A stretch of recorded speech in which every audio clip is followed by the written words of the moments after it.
All right, hello everyone, and peace of Christ to all of you. I hope my voice coming good and clear. Please let me know if you have any difficulty from your side. Uh, as you see the title in front of you, Muslims always they keep saying to Christians, one plus one plus one, which I find it very funny. And what make it more funny that it is Islam who believe in one plus one plus one plus one. Always the Muslim remind me of someone. He keep talking about people around him. He is not satisfied with whatever he see. He always criticize everybody walk by. If somebody tall, he will say he's so tall. Somebody short, he will say he's so short. Someone overweight, he will say he's fat. But this guy, he don't want to look what he have. Muslim, they speak about dignity, they speak about adultery, they speak about prostitution, they speak about ethic. But Islam, if we do a little examination for any of those, Islam will fail in 2 seconds. But the only worry Muslims have is one plus one plus one. I mean, how dare you?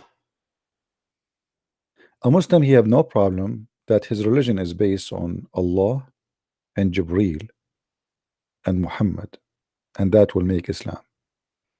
Which means if we take any of them, Islam is not exist. How Muhammad learn about Allah? Did he speak to Allah? No. Did Allah came to him? No.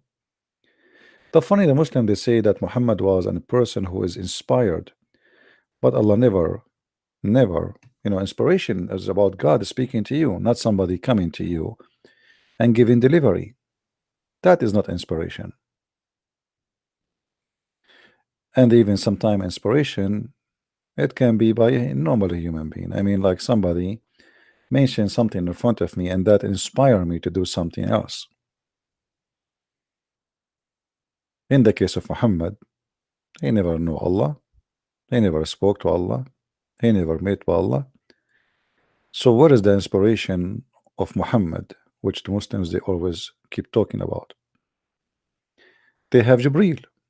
Jibreel is the middleman who came to Muhammad and he present to him messages from God, or let us say he claimed that they are messages coming from God. What is the proof that those messages come from God? Nobody knows. Do the Muslims have any proof? No. Do Muhammad himself have a proof? No. According to Muslims, Muhammad always imagine things, which mean he is a person who suffer from illusion. And we show tons of reference of what Muslims they themselves they brought to us, proving to us that Muhammad is suffering from mental illness. So how the Muslims accept the person who is suffering from mental illness to be a guide for them? A person who never saw God, he never spoke to God, he never met God, and yet he want to tell us about his God. The same story when the Muslims they tell us about Jesus. Muhammad, he said, Muhammad is a person who came more than 600 years after Jesus. And he starts speaking about Jesus. And the Muslim, they take what he said for granted. You know, the funny that in Islam, even marriage need two witnesses. So how we take what Muhammad said without witnesses? I saw in the last debate between David Wood and Mimi.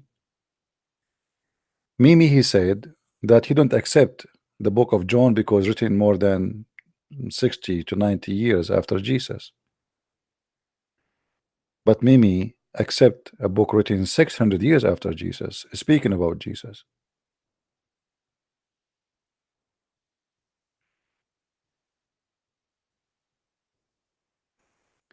So Islam is not a religion. Speak about something convincing or something real. It's just a person try to make a statement, and you know, let us try to shoot the football in the other side of the yard, but nobody using his brain.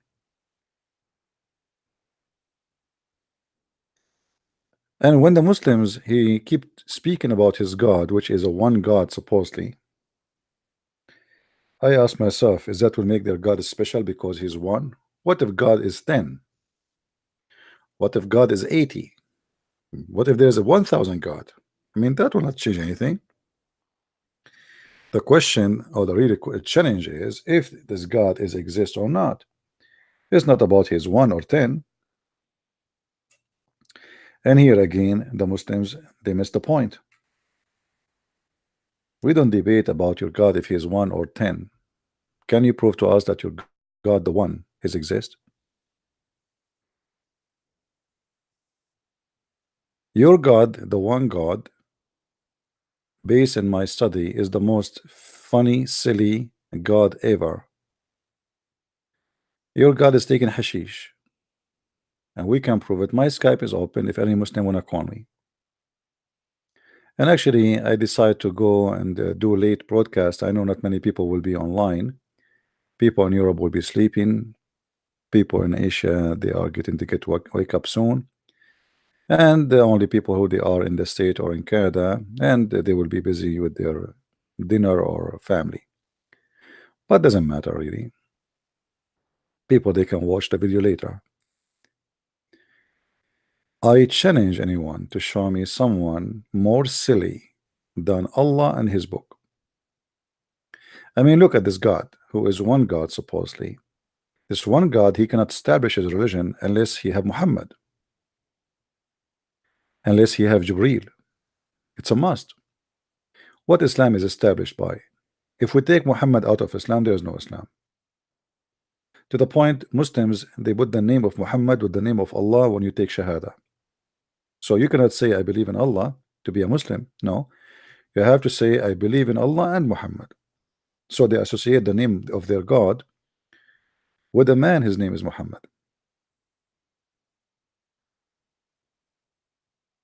Additional to that, all the book they have and the knowledge Muhammad supposedly he provide us, which is very funny knowledge, all of it is coming from a guy, his name is Jibreel.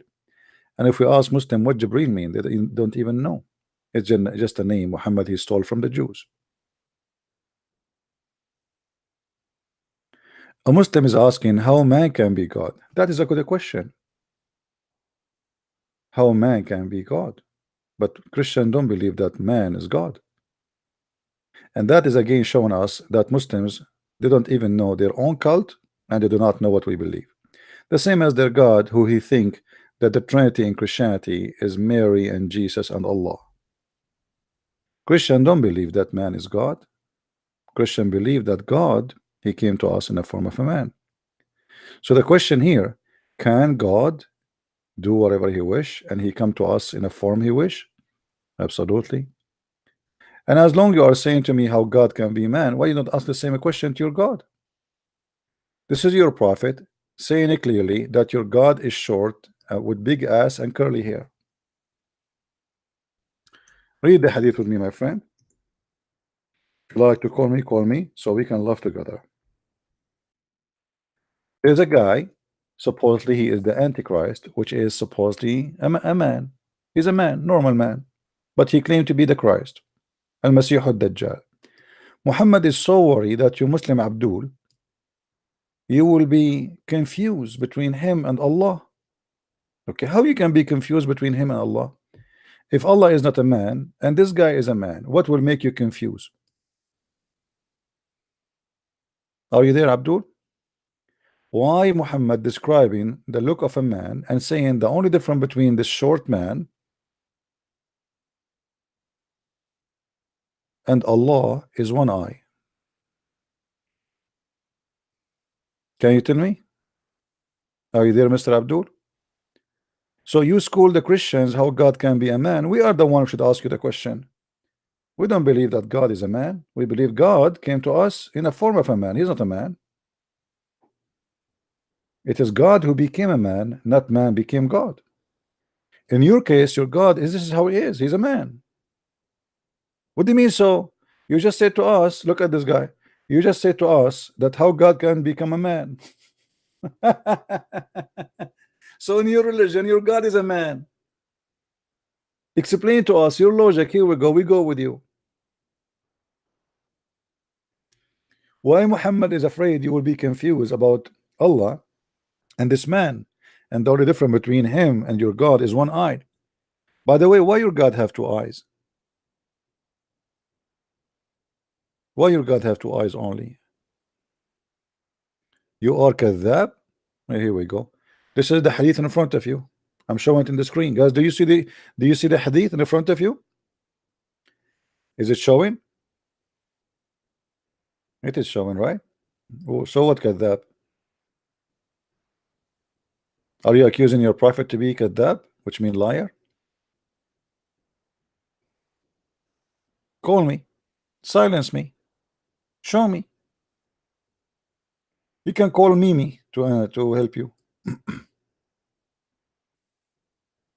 What do you say? Ah, this is a fake hadith. Ah, I just noticed that this is a fake hadith. Fake religion, fake hadith, fake Quran, fake Allah, fake Islam, fake Muhammad, fake Jibreel. Okay. I hope that when you go to the bedroom with your wife and she asks you to make babies, you don't say to her, "Oh, I forgot to tell you, I have fake."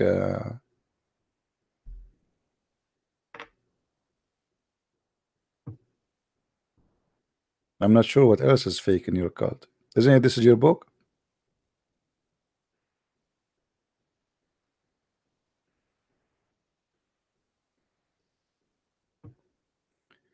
So you know you accuse the Christians of something you Muslims have. We don't have. We don't have 1 + 1 + 1. We don't.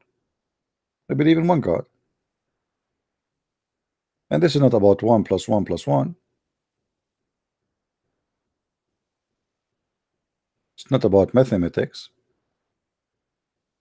God is almighty. But your God is not almighty. Your God, Allah, he squeezed Muhammad 3 times and he said to him, read, and still Muhammad cannot read.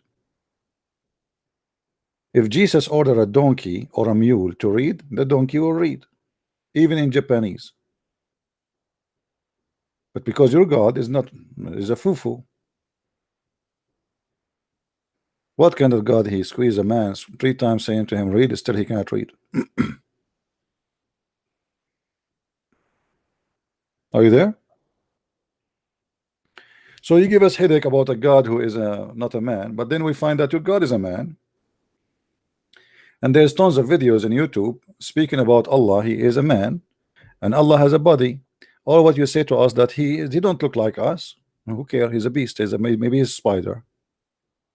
Maybe he have more legs than the spider. Who care? I mean, this is not really my problem. That will not change the fact that Allah is funny and he look funny.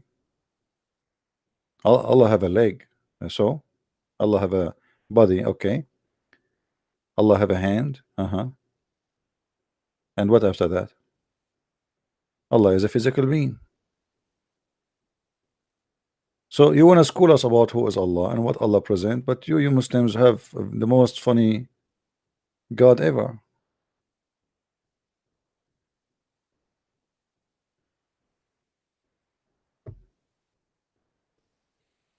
Say, we will crave to see the wajh of Allah. Our Prophet said, the face of Allah we would like to see. So Allah has a body, but not like you and mine. Allah has a body, but not like your and mine, brother. Allah has a body, but not like yours and mine. Hey, how is your body, Allah? Muslims, how is your body, Allah?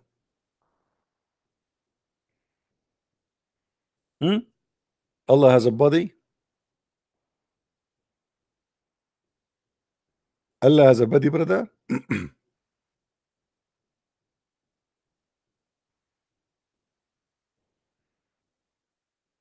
Who is a Muslim wanna tell us something. I mean, this religion is really funny. Same time, this God. I mean, look, if we go and flip any page in the Quran, we will find that this God is really taking too much hashish. I don't think your Allah can even drive in the street because he will fail any drive test. He will not notice what is red, what is blue, what is green. He will go all over the place. And I can prove it easy. Call me and we will see. Who is a Muslim wanna call me and show you that your God will not even be qualified to drive in a street?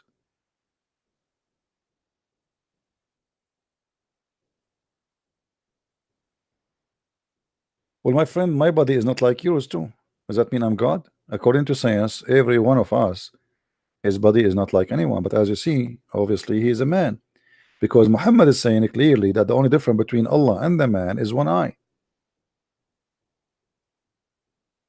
This is the only difference.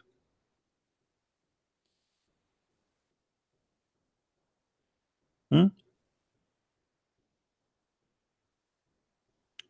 So the Christian, they have a Trinity, but they have God. They have Jesus who make the blind see.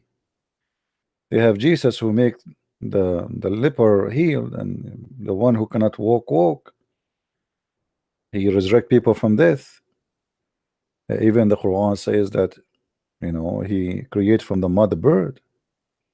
You have Allah who have nothing. Who is this? Who is this Allah? If we go in the Quran and we try to flip all over the pages of the Quran, we will find the Quran saying clearly that Allah have no miracles. And then we need to ask ourselves a question: why? Even Allah himself in the Quran supposedly he's talking, but I believe this is Muhammad for sure. He said clearly, I have no miracles. He said that, chapter 17, verse number 59. We refrain from sending miracles. Why? Because people before they deny them. This is a lie. We believe in the miracle of Jesus. We believe in the miracles of Moses. We believe in the miracles of the prophets. But the God of Islam, he cannot do miracles, so he have to come with an excuse. I'm not going to send miracles because you will not believe in it anyway. Hmm? So you spend the day speaking about if God is one or two or three or a Trinity, but we cannot find your God in your book of your God.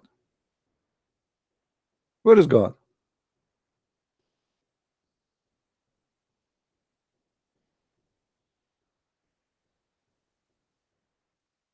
Hmm? Any Muslim? Thank you for those who say hello to me. I apologize if I don't answer you. You know, too many people saying hi is going to be. I will be an Arab if I say hello to everybody, because in our tradition, when you go to the movie, as an example, you have to shake hands with everybody and say Assalamu alaikum. By the time you finish shaking hands and say Assalamu alaikum, the movie will be over and you will watch nothing. Assalamu alaikum. Assalamu alaikum. Can you sit down, Abdul? We want to watch the movie. Shut up, you idiot. Don't you see I'm saying Assalamu alaikum, the greeting of the Prophet?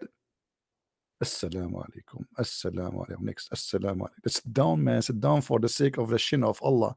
Sit down so we can watch the movie. Assalamu alaikum. Even Muhammad, by the way, he used to say Assalamu alaikum 3 times.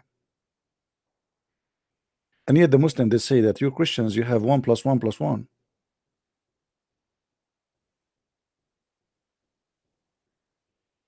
Hmm? Do we have any Muslim? Assalamu alaikum. By the way, even Assalamu alaikum is something he stole from the Jew. Do you remember when the angels they came to Mary, what they said to her?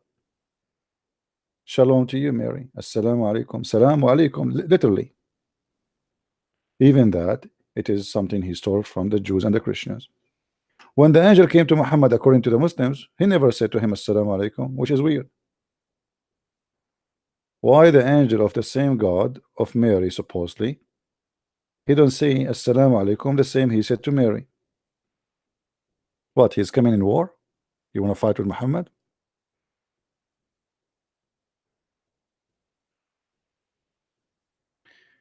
931. Oh, don't go there, man. 931 is one of my favorite chapters. Are you sure you want me to go there? Are you sure you are a Muslim? I mean, I don't know. I have a feeling you are betraying your prophet now. Because if we go to 931, everybody will laugh.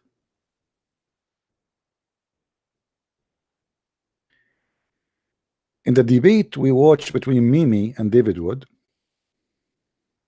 Mimi, he said, or she said, that 4,000 years, for 4,000 years, not a single rabbi was instructed. Who was instructed to worship one God, he broke the command for 4,000 years. And then we see in the Quran that in chapter 9, verse number 30, it says that the Christians worship Jesus as Son of God, and the Jews worship a guy, his name is Ezra, as a son of Allah.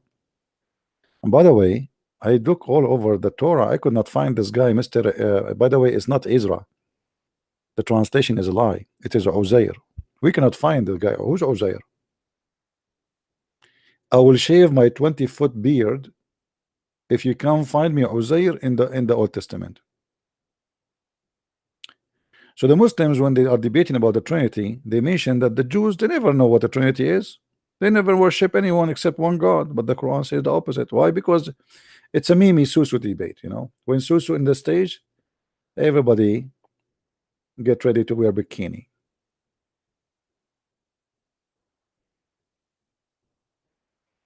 Do we have any Mimi here? So look at this here. They took, and you are the one who chose for me verse number 31, right? Look at the translation in Arabic, in English, how it's false it is. In Arabic, it says they took their rabbis and their monks as God instead of Allah and the Messiah. So what you should worship? You should worship Allah and the Messiah. And this is a statement in the Quran. Min dun Allah, instead of Allah and Al-Masih. But in the translation and interpretation, the Muslim, they try to cover the ass of Muhammad, and they say no, no, no, no, no. Yes, in Arabic it says that. Yes, it looked like it, but this is like a grammatical trick. This is a grammatical trick. It says they took their monks and rabbis as gods instead of Allah and the Messiah. As simple as that.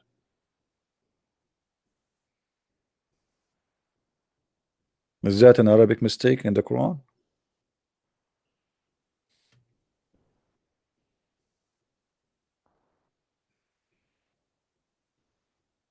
Do we have any Muslim?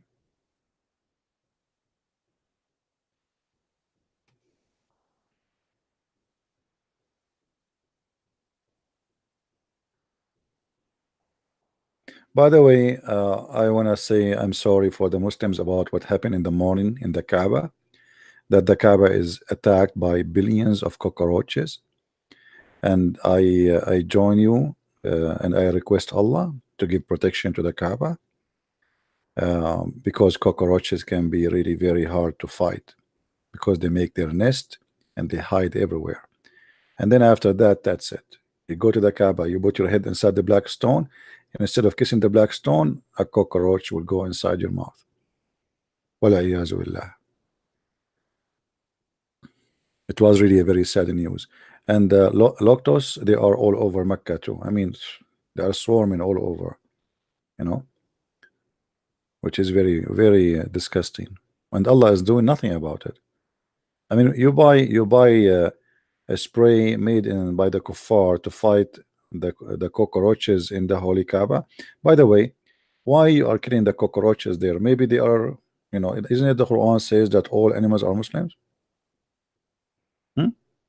If we go on the Quran, I mean, how you know that those cockroaches are not coming to do Hajj? The Quran says all animals are Muslims. Let me show you.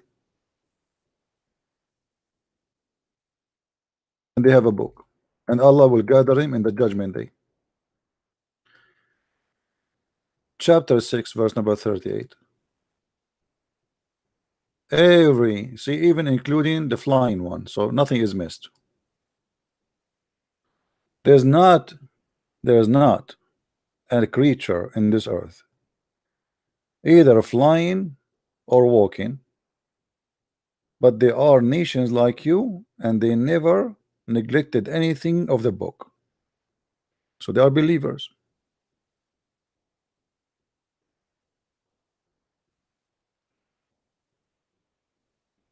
So why you want to kill them? Isn't it the Quran says that Allah he made the pigs out of the Jews? I mean, come on. Even Muhammad, he said in the hadith, in one of his hadith, because Muhammad is very smart. He said that Muhammad, he discovered, this is a discovery, Muhammad discovered, nobody. You see, Muhammad, he is like, he is very unique. I mean, this guy, he have a very unique idea. Muhammad once, he was observing the rats. And he noticed that the rats don't drink the she camel.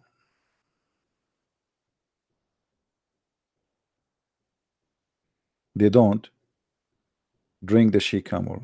So Muhammad was thinking, I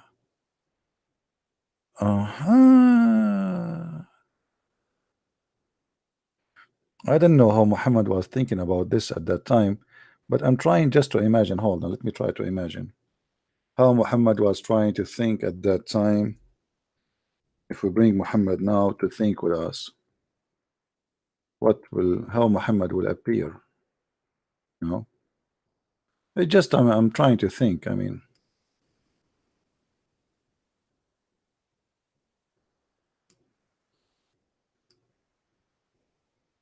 okay, maybe like this. Yeah, maybe. Mm-hmm. Mm-hmm. Okay.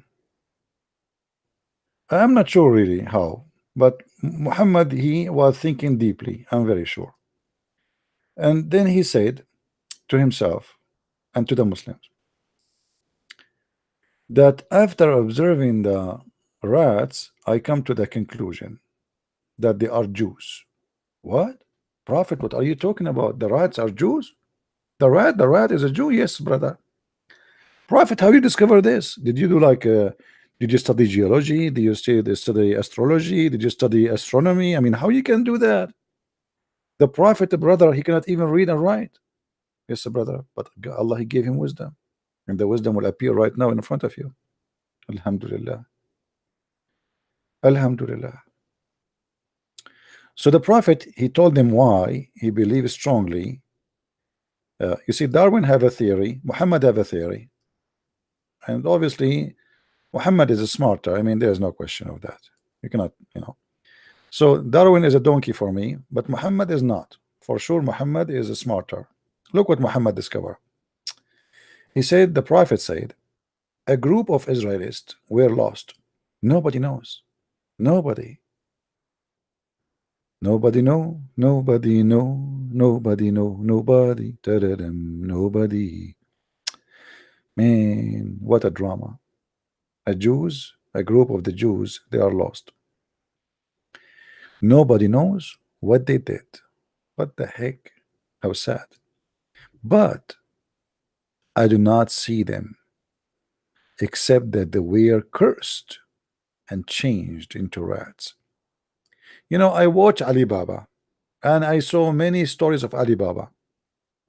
I saw the story of Sindibad, what they call it in English, Sindibad. I mean, they are close, by the way. Muhammad is very close to those stories. Look at this one. This is can fit perfectly for Sindibad or Alibaba. So, but I don't see them except. See, Muhammad, he was trying to find a solution where they are gone, where they are gone, where they are gone. He could not find any solution except that they were cursed and they changed into rats. Oh, you call it in English Simbad? Okay, in Arabic we call it Sindibad. So deep thinking, this guy have a duty. This guy is a thinker. Aflaton, I mean, all the philosophers, they are like zero next to him. Muhammad now is observing a case, and now he noticed something unique, and this is why he came with this conclusion. I do not know what happened to them, but I do not see them except that they were cursed and they changed into rats. Prophet, how this happened? How you know that? The Prophet said, 4. And here you see the prophet is a person of reasoning. Not all of us can say this word 4. When the prophet he say 4, it's mean that's it. This is science now. You have, please stop. The prophet he just say 4, everybody shut up. When the prophet say 4, that is knowledge. The knowledge will drop like a broken tank. So he said 4 if, and I love it when he say if, man. This if kidding me. I mean, look how wonderful this if. If sometime I say to myself, I say, what if this if is not there? What if this if is not there? The whole world will collapse. But thanks to Allah, we have the if. Muhammad said, if you put the milk of the she camel in the front of a rat, it will not drink it. But if the milk of a sheep is put in the front of it, it will drink it. Wow. I'm sure most of you are slow. You have no idea what he just said because this is beyond your intelligence. All of you have a low IQ. The prophet noticed that the Jews don't drink she camel. It's haram in the Old Testament. And the rats don't drink she camel. So he must be, this is what smart people do. The Jews cannot drink she camel. The rat don't drink she camel. So the Jews must be rats. And the rats, those are Orthodox Jews. They are not only, my friend, they are not only Jews, they are Orthodox Jews. Man, I mean, this is the real observation.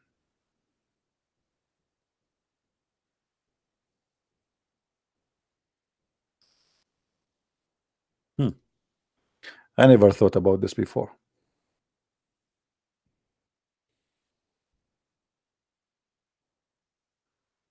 But I just discovered it.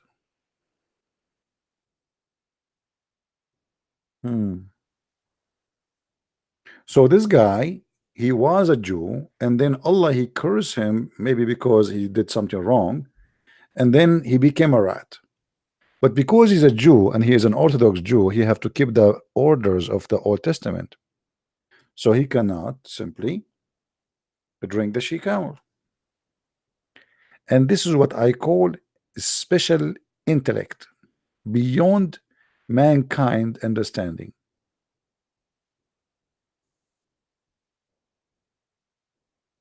Obviously, this is only a knowledge come from one God. His name is Allah.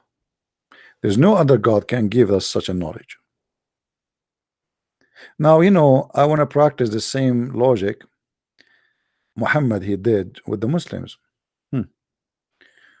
Well, donkeys don't drink whiskey. Muslims don't drink whiskey. Okay. So Muslims are cursed and became donkeys. Maybe. Okay. Well, this is what the Prophet logic is. I mean, I don't know. What kind of logic this logic is?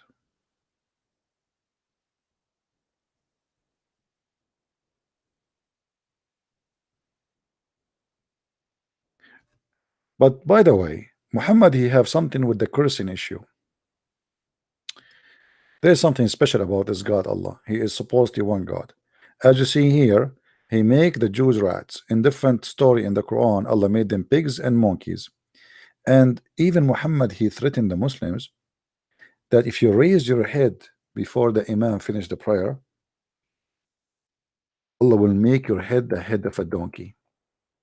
And by the way, I believe this is a proof that Muhammad is a prophet. I saw many donkeys in the Middle East. I mean, you go everywhere, the donkeys are all over. You see it? Muhammad telling his followers, isn't he who raises his head before the Imam? Imam is the leader of the prayer. So like, when Muslims, they bend over and you bend over behind the leader of the prayer, the one who is in the front. So if you lift your head up before the rest lift their head up, Allah will make your head the head of a donkey. And I'm telling you, this is true. I saw a lot of donkeys in the Middle East. You cannot believe it, man. And obviously, the reason for us having too many donkeys there is what the Prophet he just said. Some of them, they left their head too early before the Imam finish the prayer. I'm sure many of you now want to consider the high IQ of the Prophet, peace upon him, and I mean, this is super knowledge.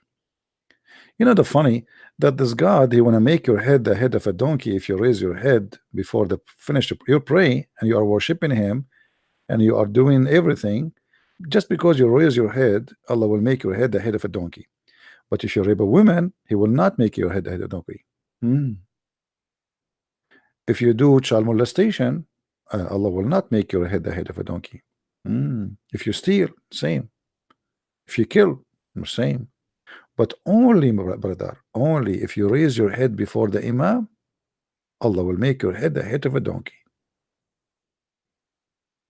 Interesting.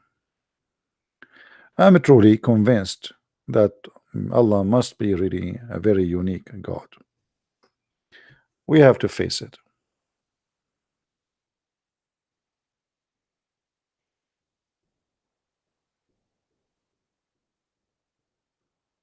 Do we have any Muslim?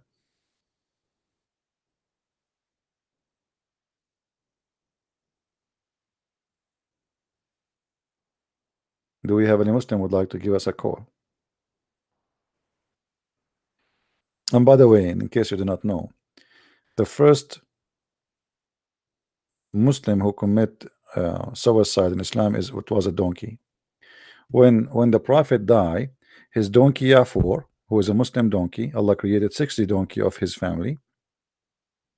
All of them they serve prophets. When he heard the news that the Prophet died, he jumped in an empty well and he killed himself. Very sad story. Sad to say, my friend. I mean, things happen. What we can do. We pray that he will be in the heaven with the Prophet now, even though he committed suicide. I mean, love, love. It's not easy. Your companion just passed away, and how you can stay alive after all of this. It's not easy. Yeah, and absolutely, this is a true story. I mean, we can prove it easy. Actually, according to the hadith, I have a cartoon about it. Actually, you can watch it. The donkey used to go and knock at the door of anyone the Prophet is visiting.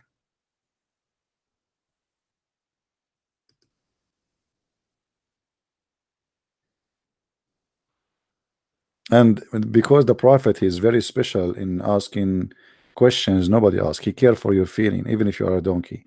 The Prophet he asked his donkey because he learned how to speak donkey language. He said to him, "Do you like do you like females?" The donkey he was really upset and he was like all over the place. He said to him, "No, no, I don't like females," which looked like this donkey was agree or something. Anyone? As you see, all those stories is about the guy who want to guide us to the true God. This is the guy who want to guide us to the true God. I mean, aren't you convinced? This guy, obviously, he knew what he's talking about. He knew his business.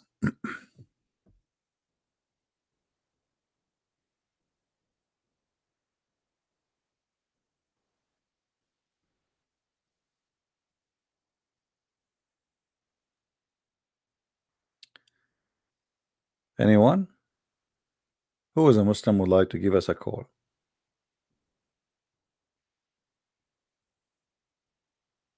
Hmm? Nobody? So instead of even being busy speaking about the Christians and how they are funny, supposedly, because they believe in the Father, the Son, the Holy Spirit, I mean, let us compare, my friend. You say that Jesus is not God, but Jesus not only he did miracles nobody do. Jesus have amazing wisdom. You're a prophet, he speak for his God, but he have an amazing stupidity. So in order to bring me a God who have wisdom, or let us say, in order to make me believe that your God is God, at least let me see something in your God he said makes sense. Just once.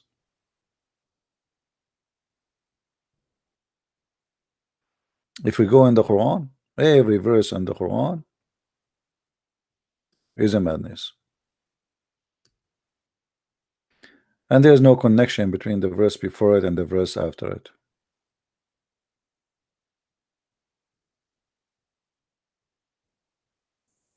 Hmm?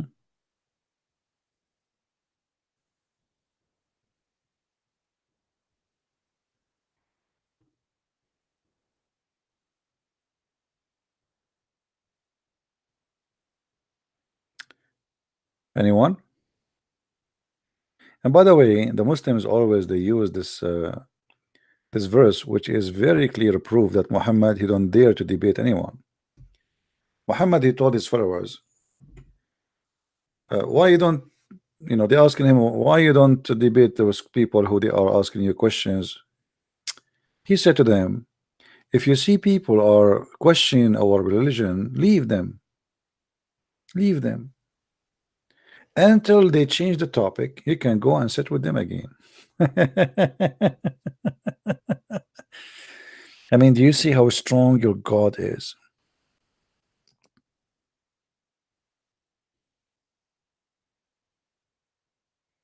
Hmm? Is that really a proof that your God is God? Leave them until they start talking about something else. What about you answer them?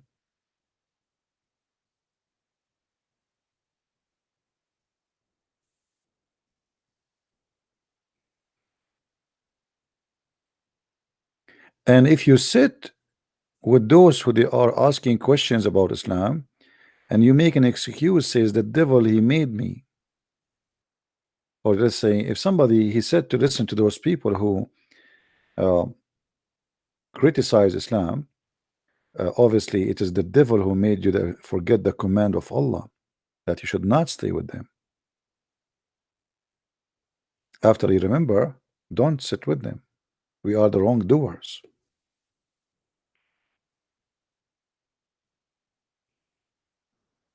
Any Muslim would like to say something? Hello?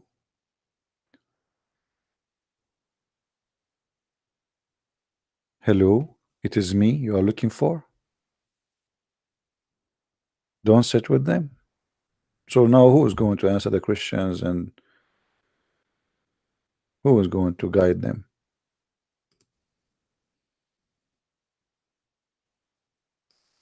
What do you say, Muslims?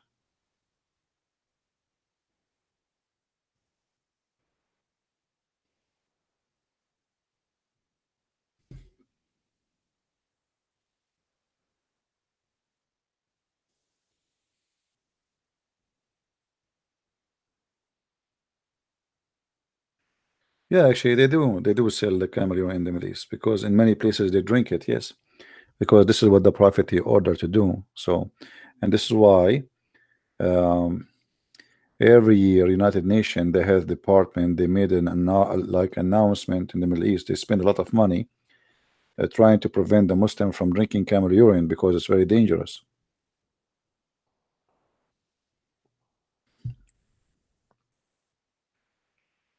A lot of people really they die because of this camel urine thing. You see, urine is nothing but an acid, and it is urine for a reason. That's why the body refuse it because simply it's poison. So when you drink the poison again, I mean, obviously you are silly and stupid. Uh,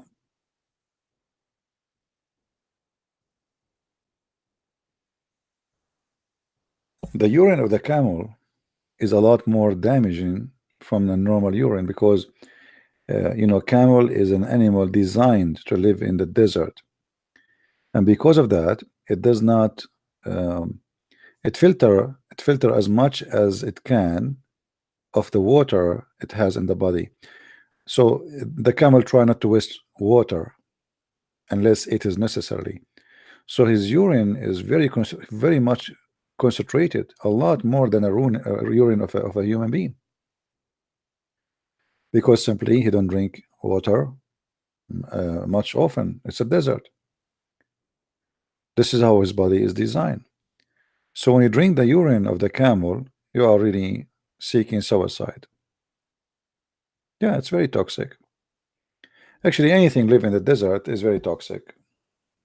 You know, a snake who live in the desert is very toxic, and a spider, and even a small insect, if she sting you or bite you, it is toxic because simply it's a desert. Water is not.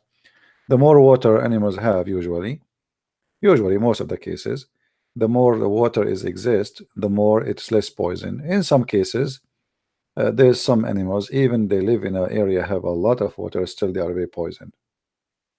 But generally speaking, it is the less water, the more toxic it is going to be. Do we have any Muslim here?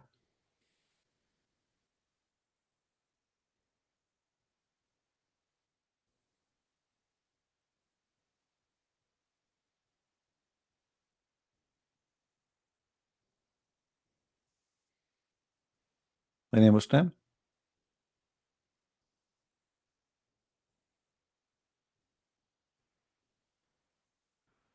Those who send me a Skype message saying hello, how are you? I mean, come on, why you want to do that? My Skype is exists for a reason. You want to chat to me? Chat to me in the text chat. The Skype is for those who want to call me and they are Muslims. So don't waste my time, please. Hello, how are you? Do you think I'm going to answer everybody saying hello, how are you? I have hundreds.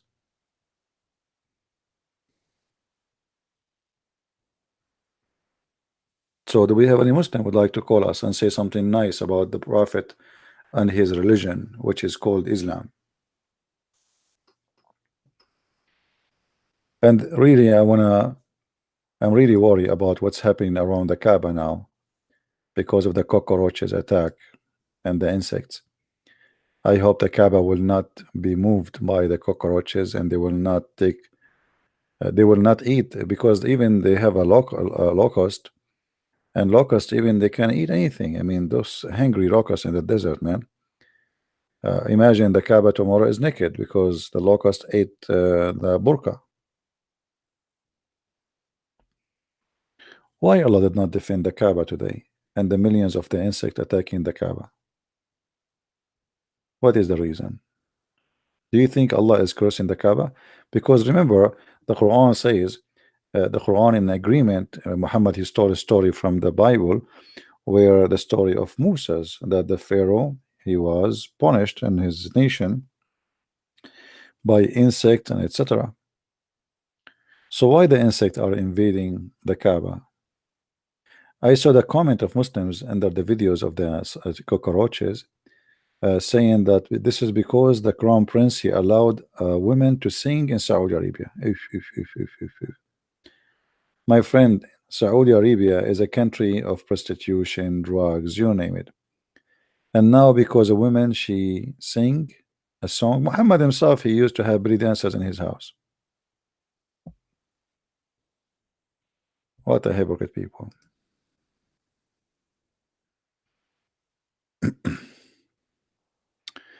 Do we have any Muslim?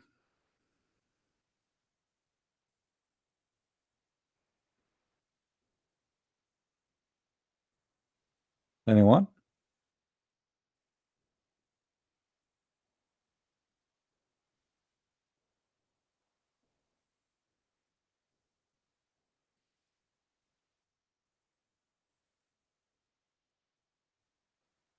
Yeah, well, the Muslim they say that Jesus supposedly he is with Allah right now, but this is for us an insult. Jesus is not near Allah, my friend. Allah for us is the devil.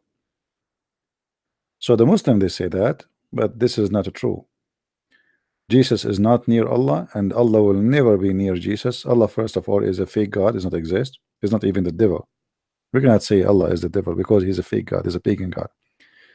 But we can say metaphorically that anything, every lie is coming from the devil anyway. But Allah is not exist anyway. There's nothing is called Allah. Not even a single Muslim he can prove to us that this God is exist. They don't know. I mean, all what they know that their prophet he said, and their prophet he copied from people before him that there's a God, his name is Allah. They don't even know what Allah mean.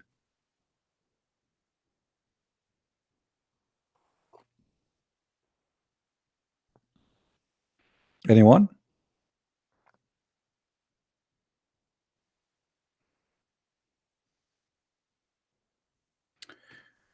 Even the Quran confirmed that this book uh, is nothing but the word of a prophet, which is Muhammad supposedly.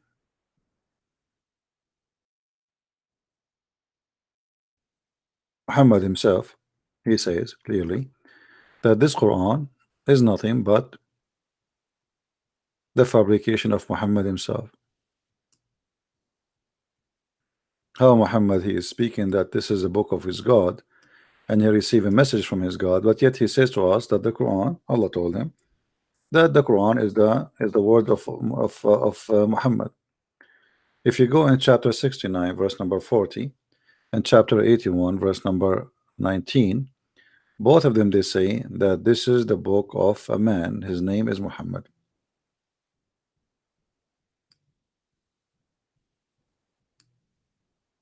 Do you see it? This is indeed the speech of generous prophet or messenger. Who? What messenger? This is the word of a messenger? So you lie to us and you say this is the words of God?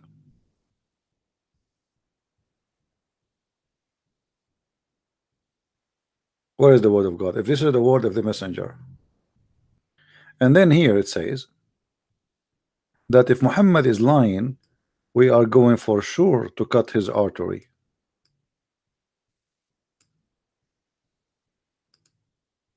Do you see it? If Muhammad is invented any Quran, Allah is going to cut his artery. And this is exactly what we see in the hadith. Muhammad he said that he was dying from poison and right now he feel as if his artery is cutting off.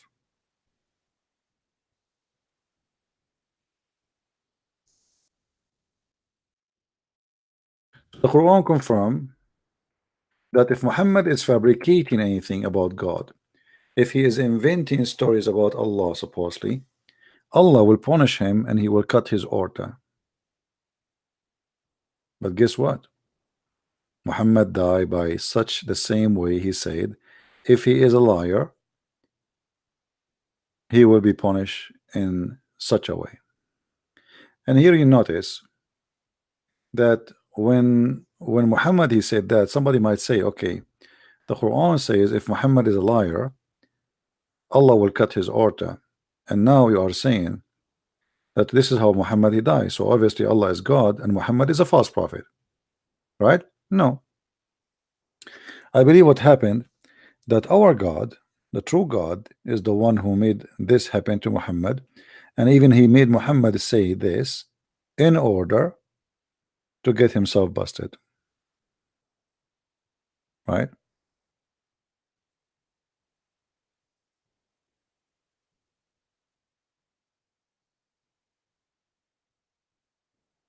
Well, somebody speaking about 1 + 1 + 1 to me in Skype.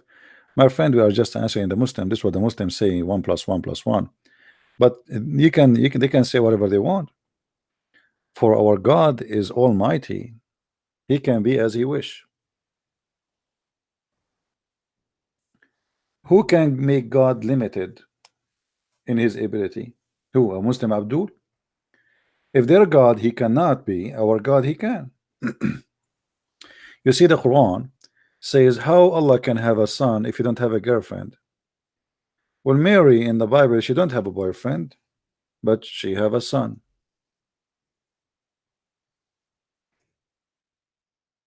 So the God of Islam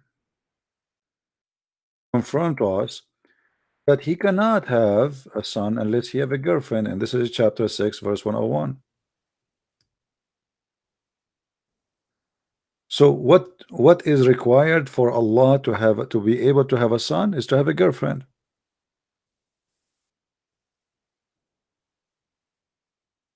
That is Allah. Jehovah, the God of the Christians, is Almighty God. He do not need a consort, because this is not about something sexual. And obviously the God of Islam, he is seeing things in a sexual way because he is not God. He don't understand even what the Christians believe in. The Christians don't believe that God he have sex with Mary and they have a son, his name is Jesus. So when the God of Islam he says such a statement, he got himself busted, because in the same book, the Quran, it says that Mary she have no man, yet she gave birth to a child, his name is Isa. So how in the same book you says how God can have a son if you don't have a girlfriend? And in the same book it says Mary she have no boyfriend, but she have a son. And notice with me here, the one who is questioning the ability of the God of Islam is the God of Islam himself. And I believe here this is Muhammad fabricating this verse. How can he have a child? You see, how can he? I mean, this is the most silly argument ever, because if we speak about God, then either we believe that God is almighty and he can do whatever he wish, or we say that this God is not almighty and there is things he can and things he cannot. I can say how can he, such a question for a human being like me, how I can have a son if I don't have a woman, because I cannot. It's not because I don't wish to have, maybe, but because I cannot. Even if I wish to have, still I cannot do it. So when the Quran says such a statement, questioning the ability of God using that logic, the Quran proving to us that the God of Islam cannot be called Almighty,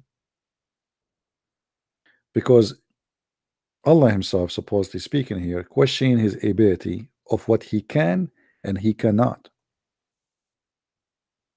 I can say how Jesus can make the blind see if he is just a man. How can Jesus walk in the water? How Jesus can tell you what you had in your house, as the Quran said. How Jesus can resurrect people from death. How Jesus can stay alive for 2000 years until now. How can he? So what is the logic here to say how can he? That is a stupid logic. Very stupid logic. So we as a Christians, we believe in the Trinity, for our God is almighty and he is able to be whatever he want. Can God come to us as a man? If you say he cannot, that means he cannot be God. Can God appear to us in the form of a light? Yeah, he can. If he cannot, that means he is not God. I mean, what make God God? If you strip the power which God he has, then he is no God. Obviously, your God as a Muslims cannot be God. And look here in the Quran what it says. uh, the Quran always speak about someone other than Allah.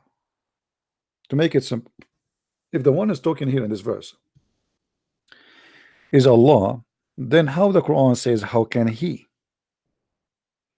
Why Allah don't say how I can I? Who is he? Who is talking here? If you ask the Muslims who is speaking here, they will say to you Allah. So why Allah keeps saying how can he? And then continue saying such is Allah, your Lord. So who's talking? They will say to you Allah. So Allah is saying such is Allah.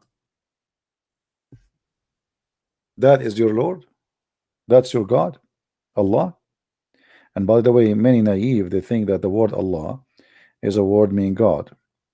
And actually, I heard it from Christians who they are educated too.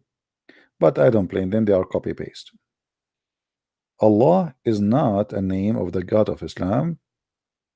It is two words. One of them is a name, and the other one is a word meaning God. This is how the name of the God of Islam is written. We will use the empty space in the screen so you can see with me what I'm going to do. All right.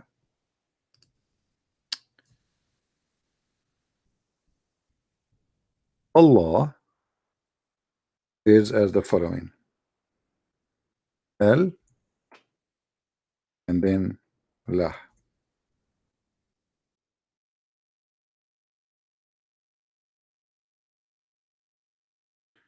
Al in the old ancient Akkadian or Aramaic language, even in the Hebrew, is a word mean God.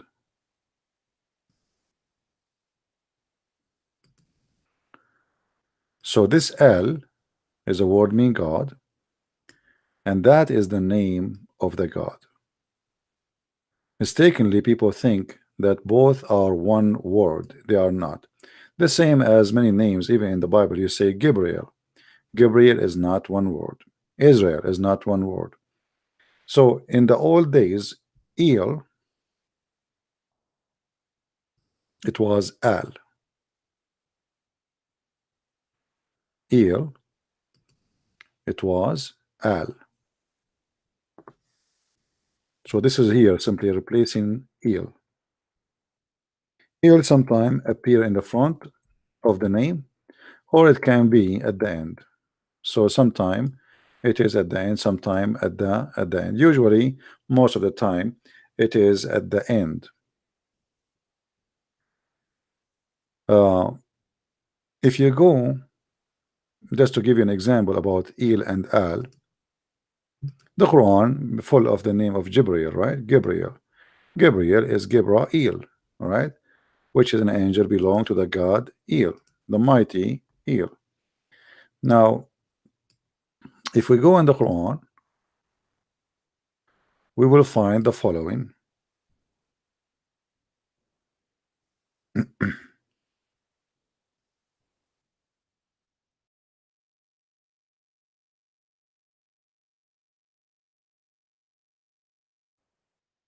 Okay.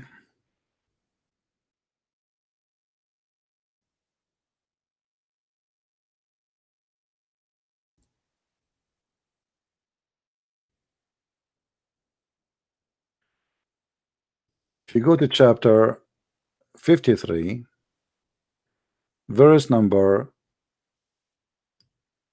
19, do you see with me how before the names there is Al, Al-Lat and Al-Uzza? Al-Lat is Lat is one of the daughters of Allah. They are goddess, female daughters. So Al-Lat, God Lat. Al-Uzza is God Uzza. Are we clear about that?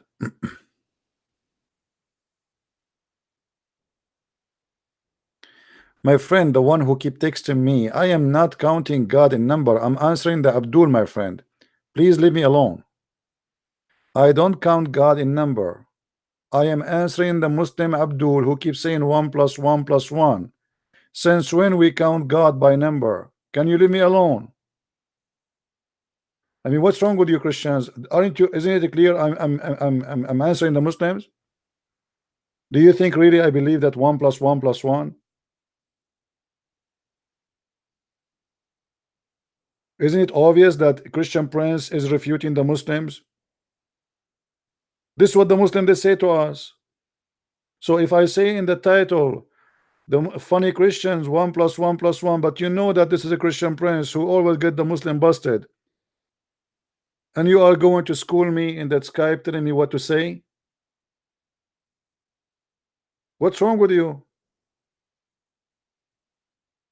Do you think really I need your education?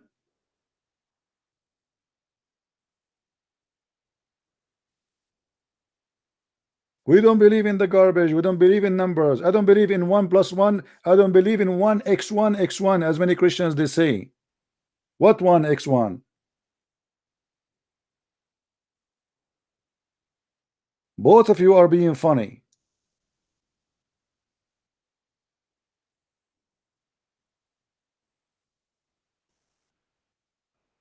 There's no plus. There's no plus. You are the one who's adding plus. So the Muslims are being naive, the Christians they are being naive, and both of you are being naive, answering yourself in the wrong way. What plus? We don't believe in plus. We believe in the Father, the Son, the Holy Spirit, one God. Not 1 plus 1 plus 1, one God.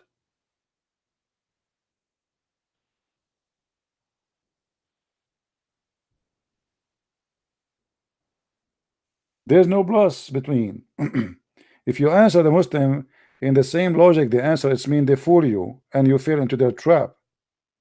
Since when we can no since when God is about mathematics 1 plus 1 or 1 x 1? What does that mean? What 1 x 1? What about we make it 0 x 1?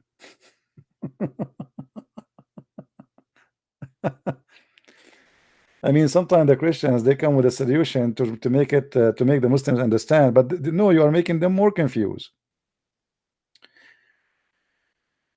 When we believe in the Father, the Son, the Holy Spirit, we are not believing in 3 gods. We believe in one God. You know, I always explain the Trinity in a very simple way. But the Christians, when they try to explain the Trinity, most of them, instead of explaining it, they make you confused. So you better not even to listen to them.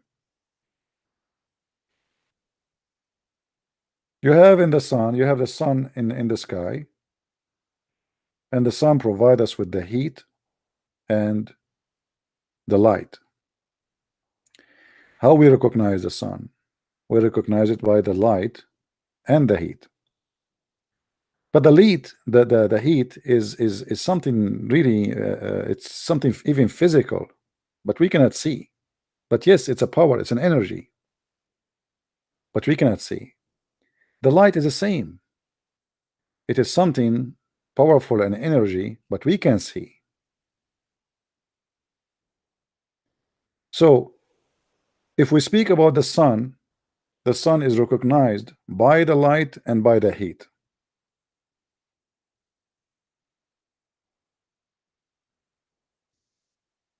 Which means if there's no light from the sun and there's no heat from the sun, we will not be able even to see it. The only reason our sun is recognized by us because of the light. And secondly, the light bring heat. So the light accompanied by the heat. But the heat we cannot see. And the light we can see. The light is a light by itself. And the heat is heat by itself. And the sun is a sun by itself. But still at the end of the day, the heat and the light and the sun is one.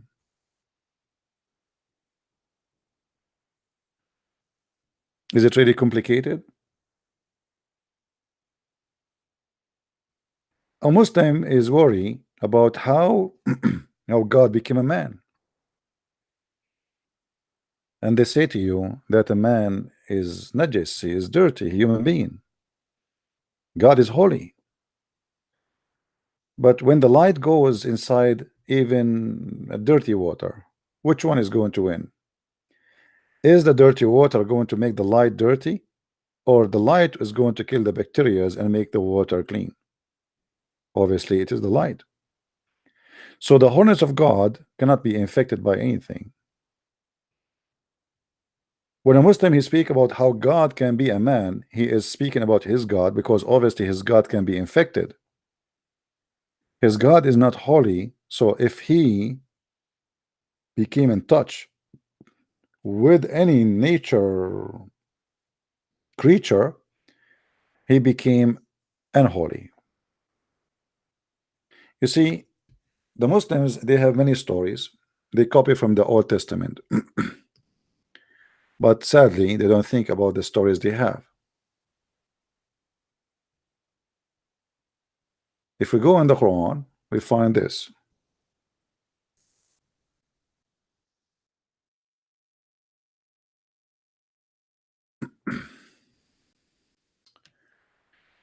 When supposedly when Moses arrived to the fire which he saw from far away, and this is a story Muhammad he stole it from the Old Testament. He was called from the right side of the valley of the blessed in the blessed field. Look with me here, what the Quran is saying.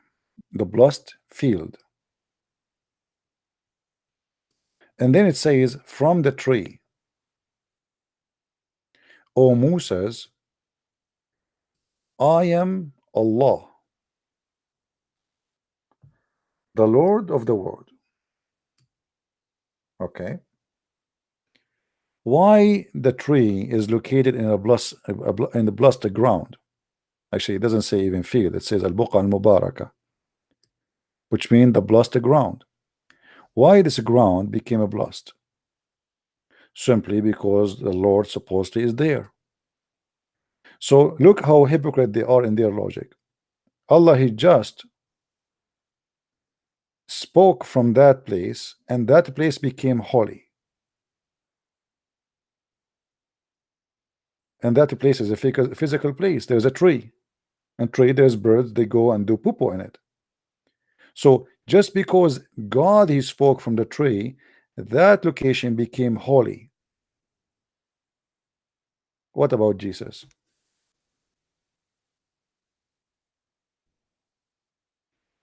Here you see the hypocrisy and the ignorance of the Muslims in their books. And by the way, Muslims are not better than Muhammad, because Muhammad himself is a thief and he don't understand this his own logic, what even he wrote in his book. You just confirm to us that it doesn't matter where God is, wherever he go, it is going to be holy. You know what I mean?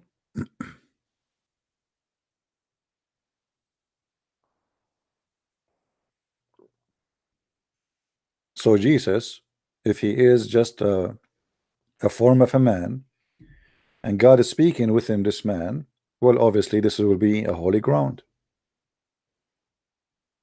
for God is there.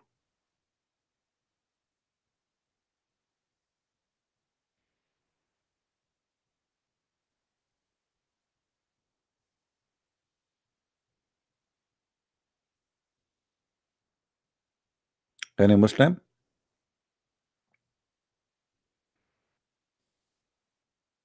And by the way, if we ask Muslims here, is the voice of Allah was speaking from the tree, or only the voice, or Allah was in the tree?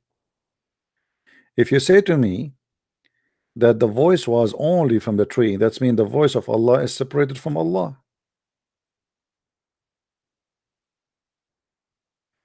Who was in the tree? It says from the tree. From the tree.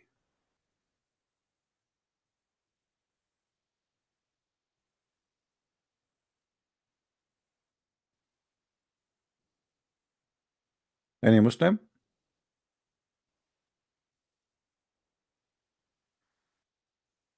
Your God, he can speak to Moses from the sky. Why he's speaking from the tree? What is a tree? And actually, Allah himself, actually, he compared himself to a tree in the Quran.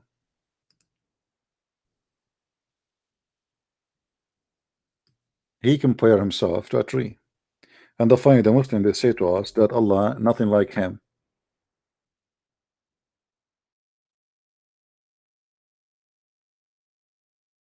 If nothing like him, how himself, he compared himself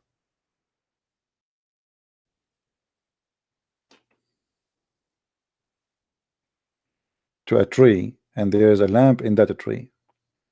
Allah is the light of the heaven and the earth, the similar of the light of his light as a niche wherein is a lamp, and the lamp is in a glass, and the glass is as it were shining star.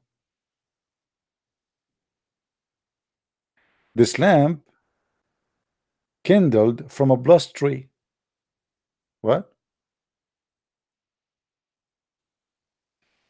The light of Allah is the same as a lamp.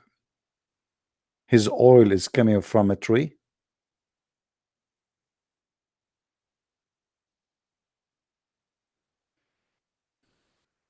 Any Muslim want to say something?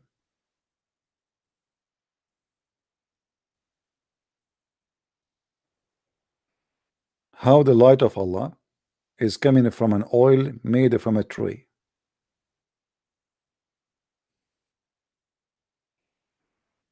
I thought Allah, he is the source of light, but here based on this, Allah is just a lamp who run by oil. Did you guys, do you understand what is the danger of this comparison? The one who made the Quran here, he made a stupid explanation. Because if Allah, you see, when Moses asked God in the Old Testament, what God he said to him, Moses, he said to him, what I will say to my people, he said to them, I am who I am, that's it. You know, which means I am exist by myself. This verse proving to us that Allah doesn't exist by himself. He is comparing himself to a lamp, and this lamp is taking its oil from a tree. So what does that mean? Okay, you are the lamp and you have a light, and the light is coming from this lamp, but this lamp run by oil coming from a tree. So how you can be the source of light? Because remember, he is the one who said that he is a light, but this light is coming from where? The light is not coming from light. You know what I mean? For us as a Christianity, we believe that God is light from light. He is the light of the world, and he is light himself. He is not coming from a lamp. Are we getting the point, guys? Who don't understand me?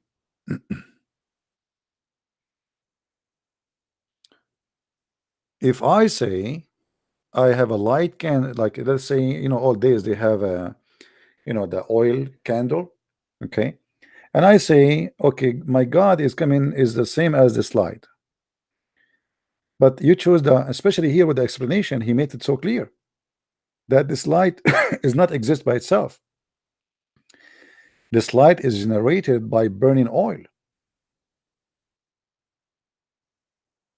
and not only that, this light need mechanism, which mean it's not just a light, free light, it is a lamp, and this lamp is in a niche, and the niche in a glass, and the glass is taking its oil from a tree, which is a blessed tree. So where is Allah?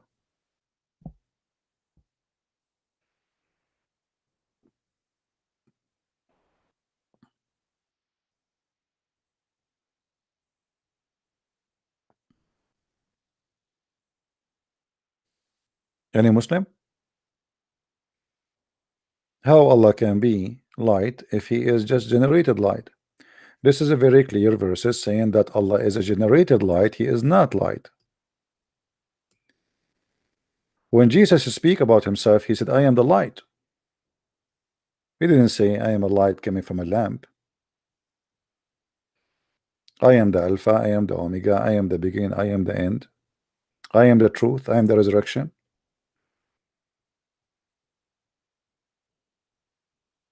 Here we see very clear evidence that your God Allah is a fiction God. Your God is same. If he is a light, okay. If the oil is stopped coming from this tree, the light of your God will stop. Where the light is coming from? Yes, it's coming from the lamp. Yes, it's coming from the glass. But as you see, the glass is shining as long it is oiled from a tree. And what kind of oil tree? It's olive tree.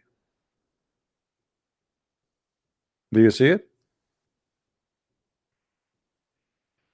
I am not the one who is making this comparison. Excuse me, my voice is tired. This is your God, this is your Quran.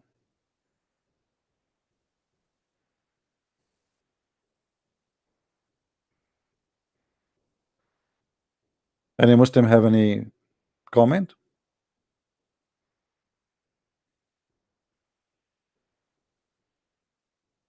That is a very, very weird statement and funny in the same time, because your God, he just made himself equal to a light coming from olive tree oil. And that means he is not a light exist by himself. He need a fuel. Otherwise, I challenge you to tell me what is the point of saying that he is the same as a lamp exists in a glass in a niche, and then it's kindled from a blessed tree, an olive tree.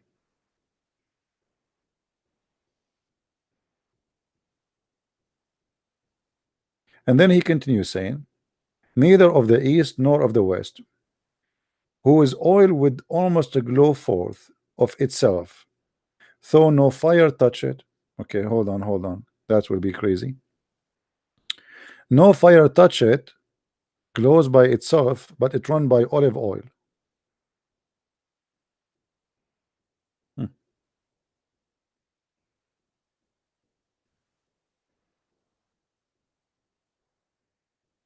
Does it say they're oil, or I'm making things up?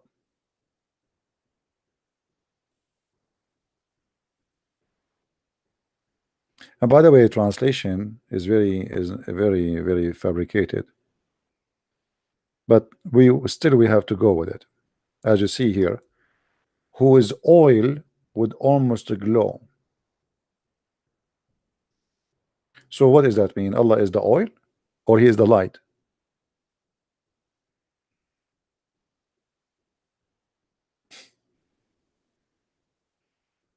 Allah is a glowing oil? Is plasma?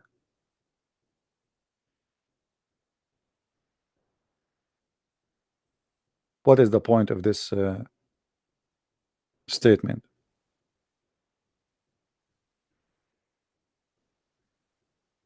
Anyone?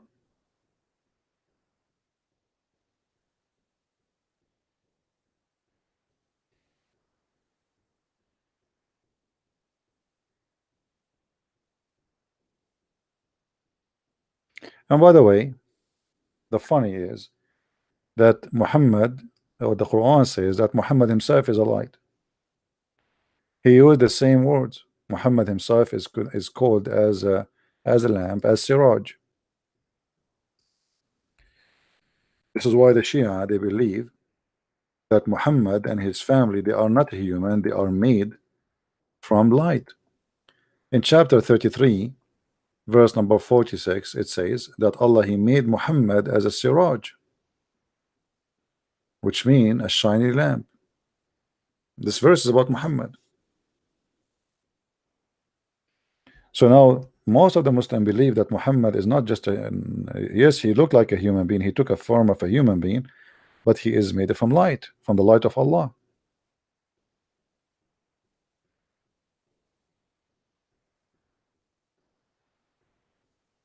Muhammad, he said in the hadith, let me see if I can find the hadith in English, that he was created while Adam was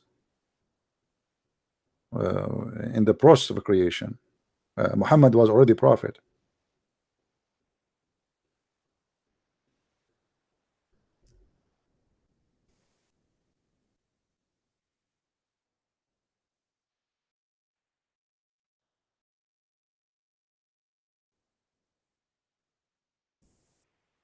Let's see if we can find it.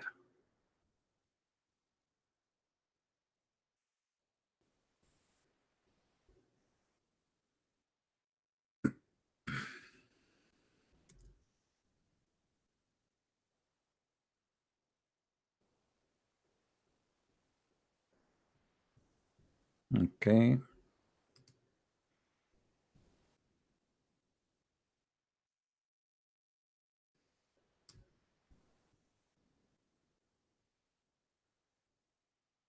Okay, let us see.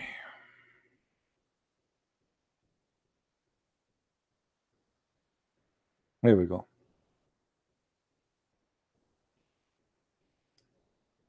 They said, O Messenger of Allah, when was the prophethood established for you? He said, while Adam was between being a soul and body.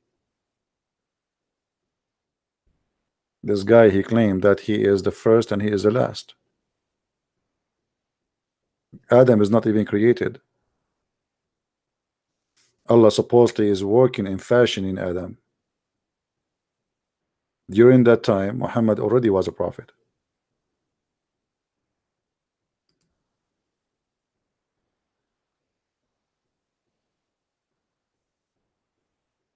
Any Muslim?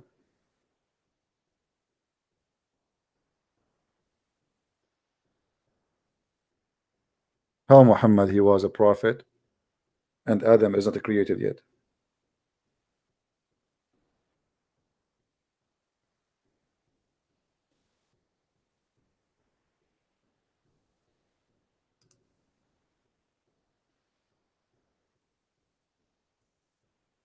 Anybody?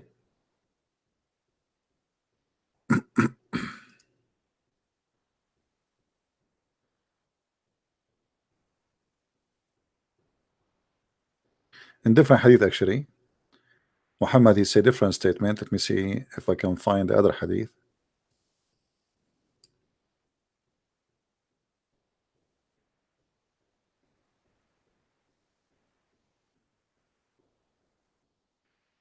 I mean, look at this hadith here, how funny it is.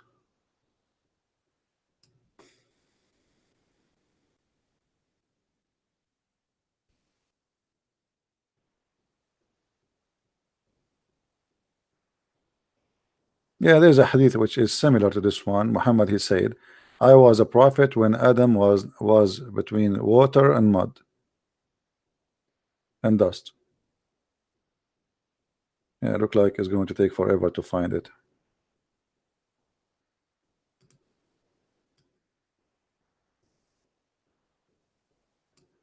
All right.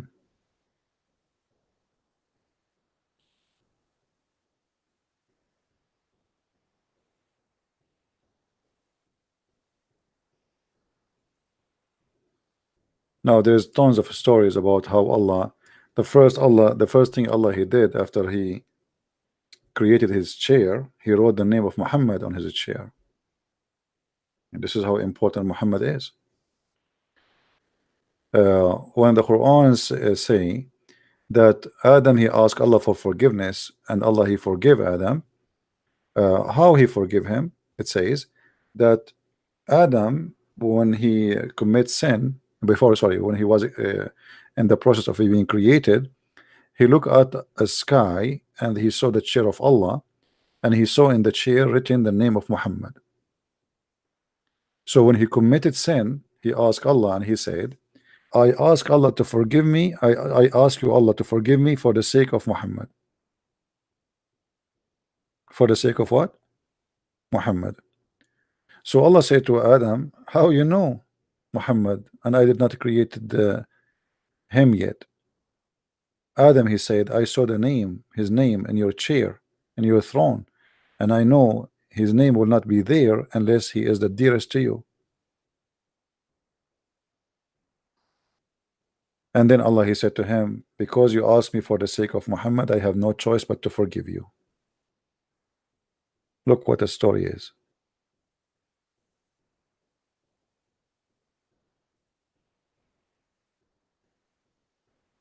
Any Muslim want to say anything?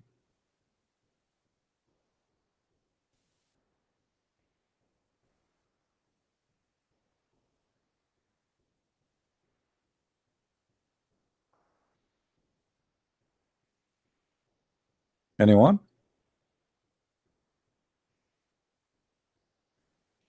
Muhammad, not only he claimed he exists from the beginning, Muhammad he claimed that even when he is dead, he's alive. And he claimed that even when Muslims they pray, all the prayer of the Muslims will be given to him. He's God.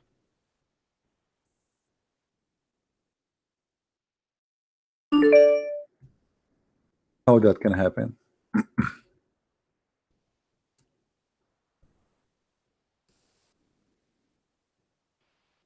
The one who's trying to take it to call me, are you a Muslim?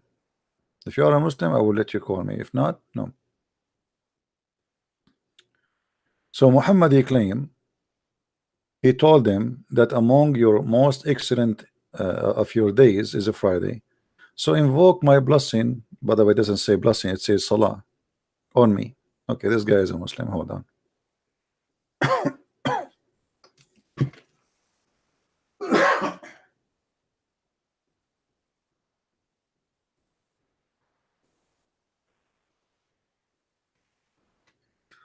Let us see what you want to say to us.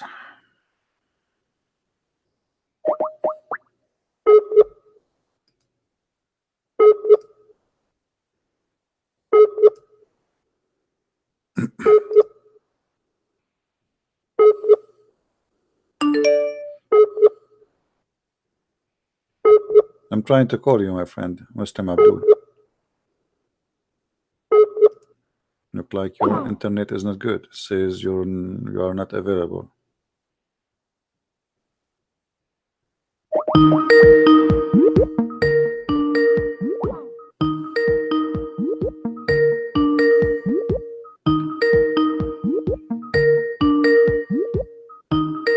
Answer, my friend.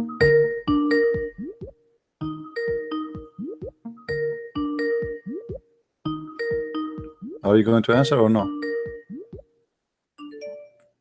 Here we go.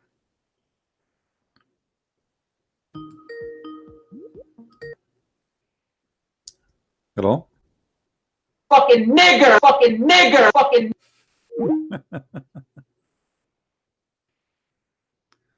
Oh, have mercy.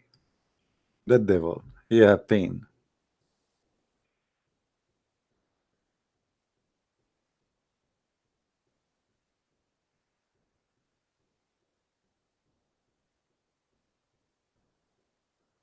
Okay.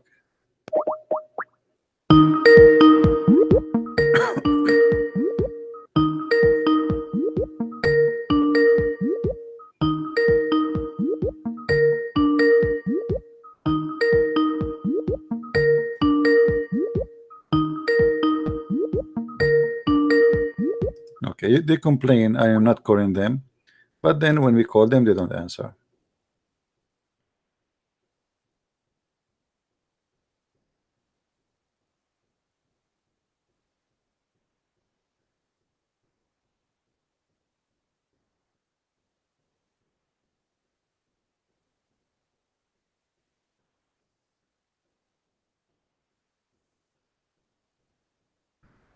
Anyone? Any Muslim would like to call us? How you Muslims, your prayer will be given to Muhammad in his grave? Is he God? Is he prophet? Is he man? How such a thing will happen?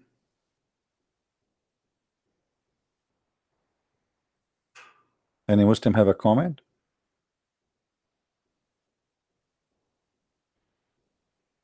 And this is why Muhammad, when they bury him, they did not bury him right away. He died. They left him 3 days, 3 nights out of the grave because they believed him when he said that the body of the prophets will not decay. But after 3 days, Muhammad Billy start farting and the gas start coming out, and his skin became blue and green, stinky. And we can sponsor all with the stories we are saying. So the Muslims, they have no choice but to bury him. But in the beginning, did not bury him because they believe in what he said in this in the front of us. He told them, the liar, that the body of the prophet will not decay.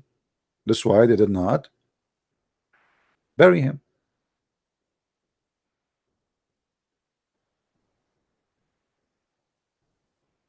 Any Muslim have a comment? This is alone is enough to prove Muhammad to be a false prophet.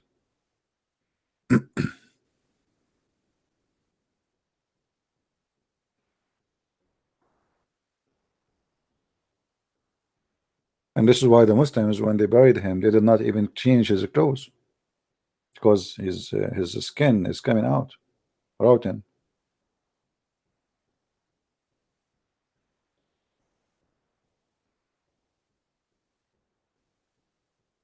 Is it true that the body of prophets will never be decay?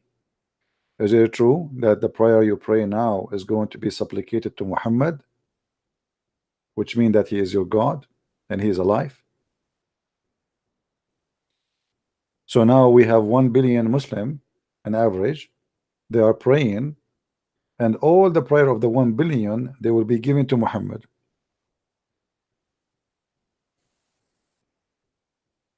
in his grave.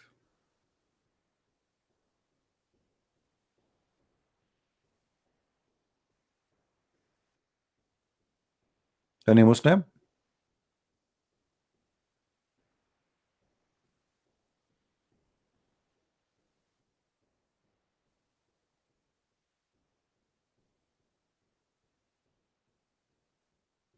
Look like we don't have any Muslim except the one who keeps saying the N word and the F word.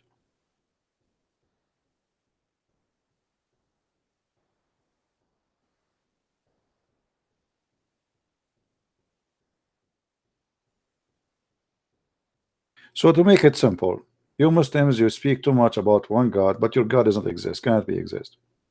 This is garbage. This cannot be true. The Quran is full of errors, scientific error, historian error, mythology error, contradiction. Even the Trinity, your God could not get it right. Trinity in Islam for the Christians is Mary, Jesus, and Allah. We don't believe in Allah, and we don't worship Mary. The divine for us is God, one God, the Father, the Son, the Holy Spirit. So your God, he cannot be God. Even all the names in the Quran are wrong. We do not know who's Isa.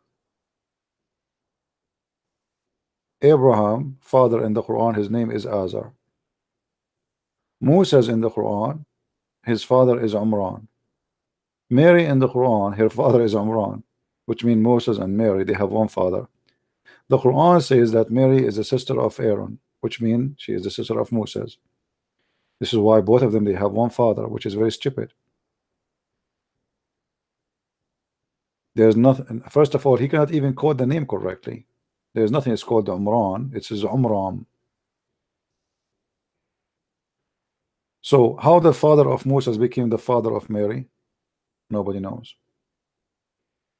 It's a mistake. And then when Muhammad got busted, he said, oh, they used to call them by their ancestors. But Mary, she is not from the ancestors of Moses. Same time, if this is the case, they will call her by someone else, someone at least more closer to her. You know, David as an example. Why Moses? Why Aaron? Who is Aaron for her?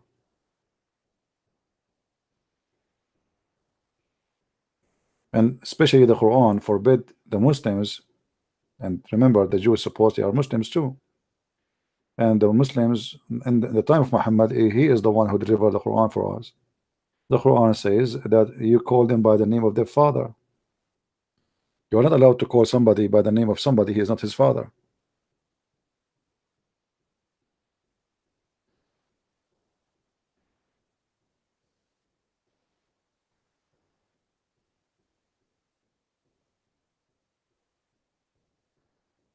Do we have any Muslim? Every page in the Quran, every page in the Quran is a disaster. And let us make a challenge here. Who is a Muslim when I ask me to open a page in the Quran and challenge me to find a disaster there? Who is a Muslim when I do that? Any page. Starting from page number 1. Ending with the last page.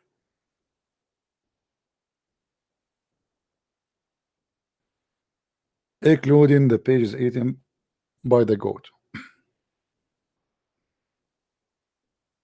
Anyone?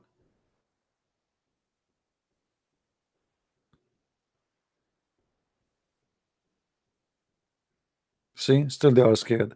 I mean, look how sure we are the Quran is a stupid book. We are saying to them, we challenge you, anything of your choice, we will show you it's stupid. Still they cannot do it.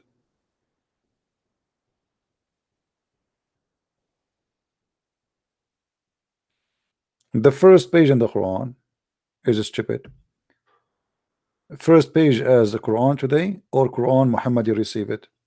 You see, the Muslims, they say that the first page Muhammad you receive is not the chapter of Al-Fatiha. It was the one who Allah he told him read. All right. Chapter 96. This chapter, the first one, is the most funny stupid chapter. And by the way, the Muslim, they say to you, we did not corrupt the Quran. So why you are adding in the name of Allah in the front of the chapter if it's not there? This is addition. This is why it doesn't count. It's not verse number 1. You know what I mean? It's a corruption. Now, when Allah he said to Muhammad, read in the name of your Lord. In order to make this as accurate, you have to give him a paper to read.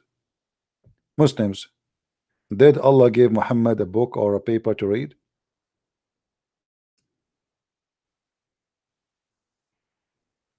Secondly, if Allah gave him a paper to read and Muhammad do not know how to read as Muslims they claim, who is the stupid here?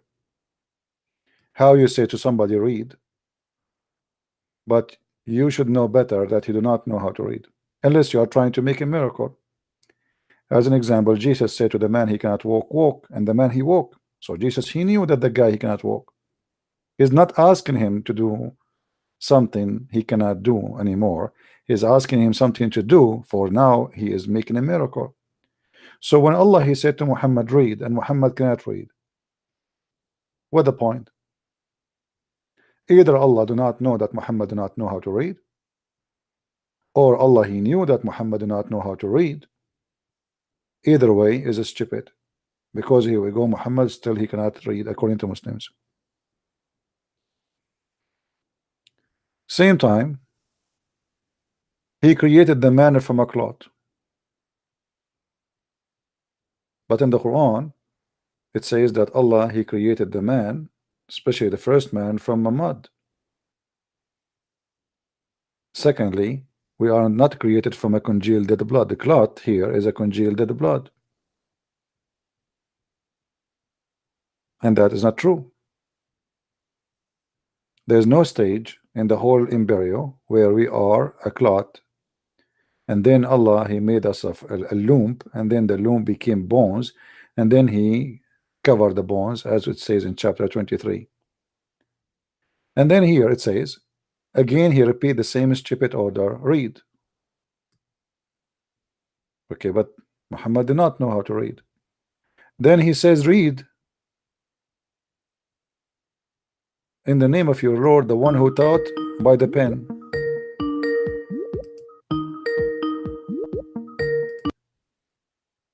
Yes. Assalamu alaikum wa rahmatullah. Wa alaikum salam. Christian friends, you are enemy of Islam and enemy of Zakir Mike. Well, I'm proud to be, my friend. How I can help you? I just want to know why you are enemy. Well, because Islam says kill the Christians, kill the Jews. We have the right to defend ourselves, my friend. But nobody is killing you. Oh no, they do. You know, every day there's attack on the Christians around the earth. But it's not Christian, it's the politicians that are leading the Christian. So are you saying to me you are better than your prophet now and you will not follow your prophet? Of course, I'm following the prophet. The prophet, he says kill them wherever you find them. So what are you talking about? Isn't it your prophet he said? Okay, hold on.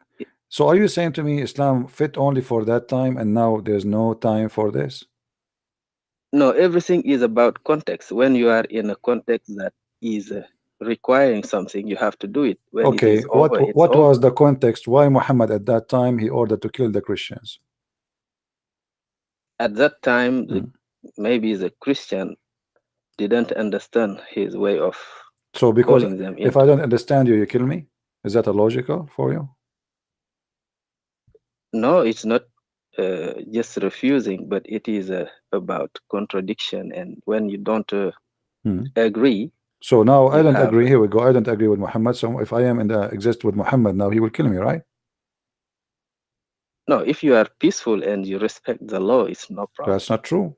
You know, Muhammad, he said in the Quran, chapter 9, verse 29, kill them, those who don't believe in Allah and the religion of Allah, from the Christian and the Jews, unless they pay the jizya.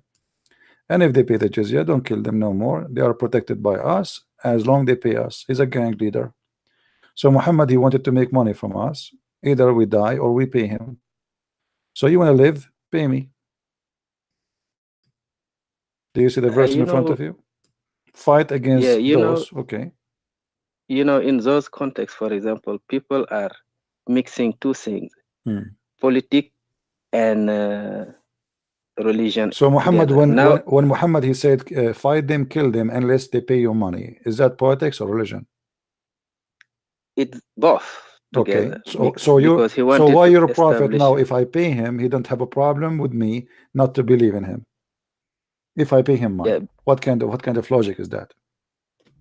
Because he knows that you want peace and you want to follow, so he has no problem letting you do what you want. What peace? No, he's forcing me. What peace? I did not choose any of his choices. He forced me. Either I die or I pay. Yeah, you pay because you are on a land conquered by. Right, but so you take our land and you take our houses and you take our farms, and you make me pay for living in my land. Is that justice? This is history, logic. No, this is God. Supposedly, the one is talking here is God. It's not history. The one is talking here in chapter 9 is your God, isn't it? Yeah, but the Bani Israel was under the law of God, right? Doesn't matter.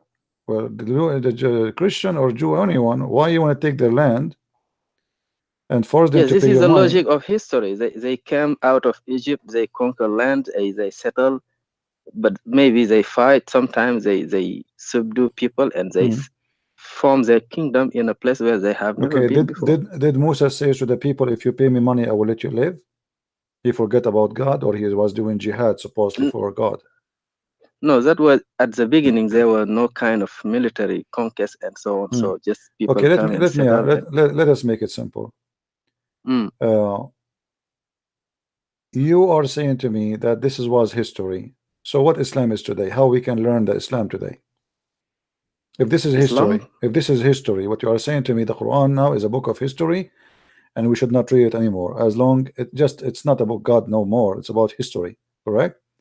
You misunderstand me. So how we will learn about Islam today? I mean, this is a process of history. You know, now you are in America. People who live there right now were never there. There was the Aborigine or the original people, Native American, but now they have almost disappeared. Why? Because Christian came with their logic. They kill them, they pack them in reserve. Now they lost their culture. But let me tell you something, just to correct you.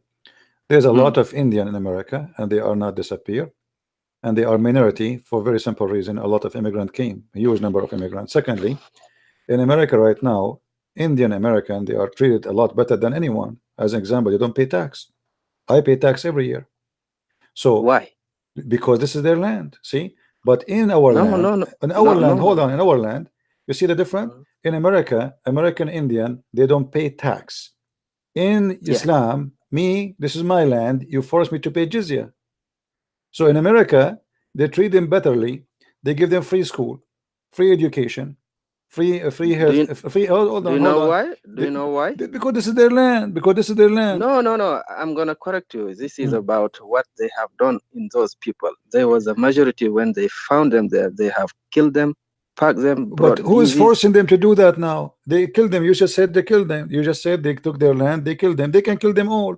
Why now they are giving them? Why they are spoiling them? You killed us. Yes, they feel hold on. So you are saying to me the American are 1 billion times better than your prophet. Your prophet, he killed us. He took our land. He took our women. He took our money. He took our farms. He took our animals. And then in the top of that, we have to pay him to live. In America, they came, according to you, they killed them. They took their land. And now the American, they spend their money on them and they protect them and they are tax-free. This is why you see a lot of Indian, they live like kings. You know, they open casinos, they make a lot of money. Do you think that only Islam has destroyed Christian? The Mongol, My friend, the Turkish, this is not the all question. these You are the people one have who gone. compare. You are the one who compare. Let's compare. Why in Yeah, America, people who don't believe in Allah, they are treating the Indian 1 million times better from you treating us, the original people who own the land, miserably until now. It's our land. It's our soil. It's our language. It's our country. And then you come to us, you take it from us, you take our churches, you take our temples, you take our women, you take everything we have, and then in the top of that we have to pay you to stay alive. but you know, if you do it like this, it will never finish. So you are Because saying to me, shut up. no, Or you because I you are can tell asking the me, same. you are saying to me, okay, we killed you, we rape your women, so don't ask for your right back, correct? No, no, you have still the right. Okay, You so live. are you willing to give me my churches back, the one you took from us? Are you willing to give us our land? Are you willing to give out the Africans their land in South Africa, the They Aborigine have it in Australia? already. Look like you don't live in this galaxy. They have it already. No, no, not yet. They control a little bit, but No, no, no, they that's are a lie. That's a lie. That's a lie. South Africa controlled by African, not by the white people. Secondly, you are saying to me, are you, as if I am the one who occupy it? no. You're talking about Christian. No, this is nothing to do with Christians. Your God, he did that in the name of Allah. Those people did not do that in the name of Allah, because the black African, Of the course, black are Christians too.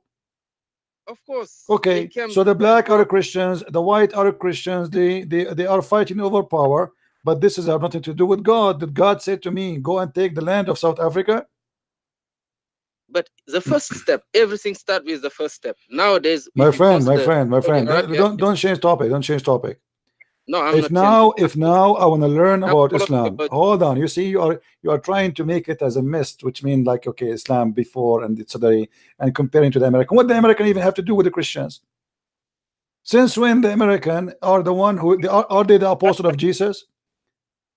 But they brought the Bible Is to it Trump? Africa, Yeah, those are the missionary. Those are the good ones. There's bad, there's good. The missionaries, they came with the Bible, not with weapon. So right? You have now the answered missionaries, yourself. my friend, You the have missionaries, answered they yourself. refuse even to carry guns. Go and read history. They refuse even to fight anyone. They were killed the same as the Indian. They were killed, and the Indian themselves, they Look, used to kill each other. look, The Indian, they everything. were slaughtering. Shut up. The Indian, they used to slaughter No, each don't other. say They me shut up. You kidnap. have to listen to me. They kidnap each other. They slaughter each other. They cut the head of each other. Even they take the hair of each other. So they used to live a criminal life. It's not only they are killing the white is killing. If you go and read history, you will see the Indian almost they finish each other by war Everywhere, before even the everywhere, white people they came. This is not the topic. everywhere. Even But in the Middle East. why you are mixing, trying to avoid what your God is teaching about what a man he did. No, if you listen to me, I will answer. Mm. You know, those missionary, they didn't go there by themselves. They were sent by the queen Doesn't and the matter. king, Doesn't matter. Let us and say they were no. accompanied Hold by on, military hold forces. on. Let us say the American They couldn't army go now, alone. in Iraq, and I am a missionary. I take advantage of that and I go to preach the gospel. Still, I am not carrying a gun. I'm not forcing anyone to convert. No, they should go with military forces to get protection and have No problem, embassies but they are not like the fighters and they are not the one who's killing anyone. They are not fighting anyone. So if I take my Bible now, let us say American, they have a base in Afghanistan. I take my Bible, I'm a missionary, and I go there. Okay, but I am not an American army. I am just a missionary. I have a Bible. You're a you don't prophet. dare to go there like Did your prophet come with his Quran to us, or yeah. he come with the sword? He come with both because at the beginning there was the Jews, the Christian, all in the Peninsula Arabia. Mm. So when he came, he found the Jews had their own society. They were for themselves, Christians too. But he wanted the Arab to have a political leader and, as you say, kind of getting together and form a unique country or a unique ummah. This was So Islam his was aim. for the Arab. Islam was for the Arab. For as Jews, Christian was for the Jews. What Christian was And for the Jews? What does that mean? Judaism was for the Jews. Now the Jews, my friend, the Jews, they are different from anyone because Jews are a tribes and they are the sons of a children of a man. That's why they Yeah. are an ethnic. In the same time, they are religion. But for the Christians, they are from all kind of mankind. There's a Greek, there's It a started Middle from the, Eastern, there is but it started from the Jews. my friend, you are wasting my time. I'm asking you No, now. I'm not your I'm time. asking you now. Did Jesus Yes, says, did Jesus says, in order to spread the Christianity, take your sword and kill them? both. Where it says that? Show me. When he was in the temple, that when people were trying to talk, he told them he didn't come here to bring peace over the people, but he brings the sword and war and fire. That's wonderful. But read the verses after. It says clearly that the sword is that people will torture us, people will kill us, people will chase us. It's not the opposite. So the sword He he's talking brought, about, hold on, the sword he's talking about is your sword. You are going to come after us. Not he is the one coming with the sword and killing. Name for me one person Jesus killed. no, he didn't kill anyone. So you are taking a verse out of its context and making a lie about it. So Jesus, if he No, is no, the no. no, you see, no, you Again, don't lie. If Jesus is coming by the sword, as you say, then he have to wave jihad and he have to make an army and he start killing. But he killed no one. Neither his apostle killed anyone. So why you are lying? Now, did your prophet kill a lot of people? Yes or no? yes, he did. Okay. Did Jesus kill anyone? No, Okay, that's it. We got the answer then. So Jesus never came with a sword, as you claim. Jesus come with a sword with people. He said, time will come and people will think by killing you, they are doing favor to God. And this is the sword he's talking about, by killing you, which means us, the Christians, not us killing them. So you are fabricating the story, making it upside down just to make it fit with you. Now we go back to zero. You're a prophet when he said, go and attack the Romans so you can get the blondie girls. What do you say about that? yeah, he wanted to conquer. Okay, to conquer, to get the blondie girls, not to serve Allah. When you get the blondie girl, you will multiply the ummah and get more people. So now you are justifying I can go now to your house and kidnap your wife and rape your wife and have babies from her, and that is supposedly this is a good God. This is the good Muhammad. This is what Christian did in America and You in see, Africa. you are lying again. You are lying again. No, no, they come, they Even in burn the Africa, girls, they take them. even the slavery in Africa was kidnapped, tortured, sold by the Arab North Africa. Go and read history. And the white man, Yeah, he bought it from them. of course, they started it. I know. Okay, so let us go back to zero. You're still comparing. You know, you are jumping like a monkey between the white man and Jesus when you No, want. it's the same We topic. ask It's you, the same. no, we cannot. I'm We are answering talking you. about the founder of Islam. I'm not talking about you as a Muslim. The founder of Islam was a rapist, was a killer, was a criminal, was a thief. Even the Muslim accused him of stealing underwear. I said to you, did Jesus rape anyone? You said no. Did Jesus kill anyone? You said no. Did Jesus order to kill anyone? You said no. Muhammad, did he kill? Yes. Did he rape? Yes. Did he steal? Yes. So this is Islam. Islam is not you. Christianity is not me. The founder is what we speak about. Jesus never killed, never steal, never harm. Your prophet is a thief and a killer. What do you say? Yeah, he did all this. I know. Okay, why? But Why he steal? What is the purpose of stealing? not stealing, but What do you just mean? take it He as was attacking the caravan.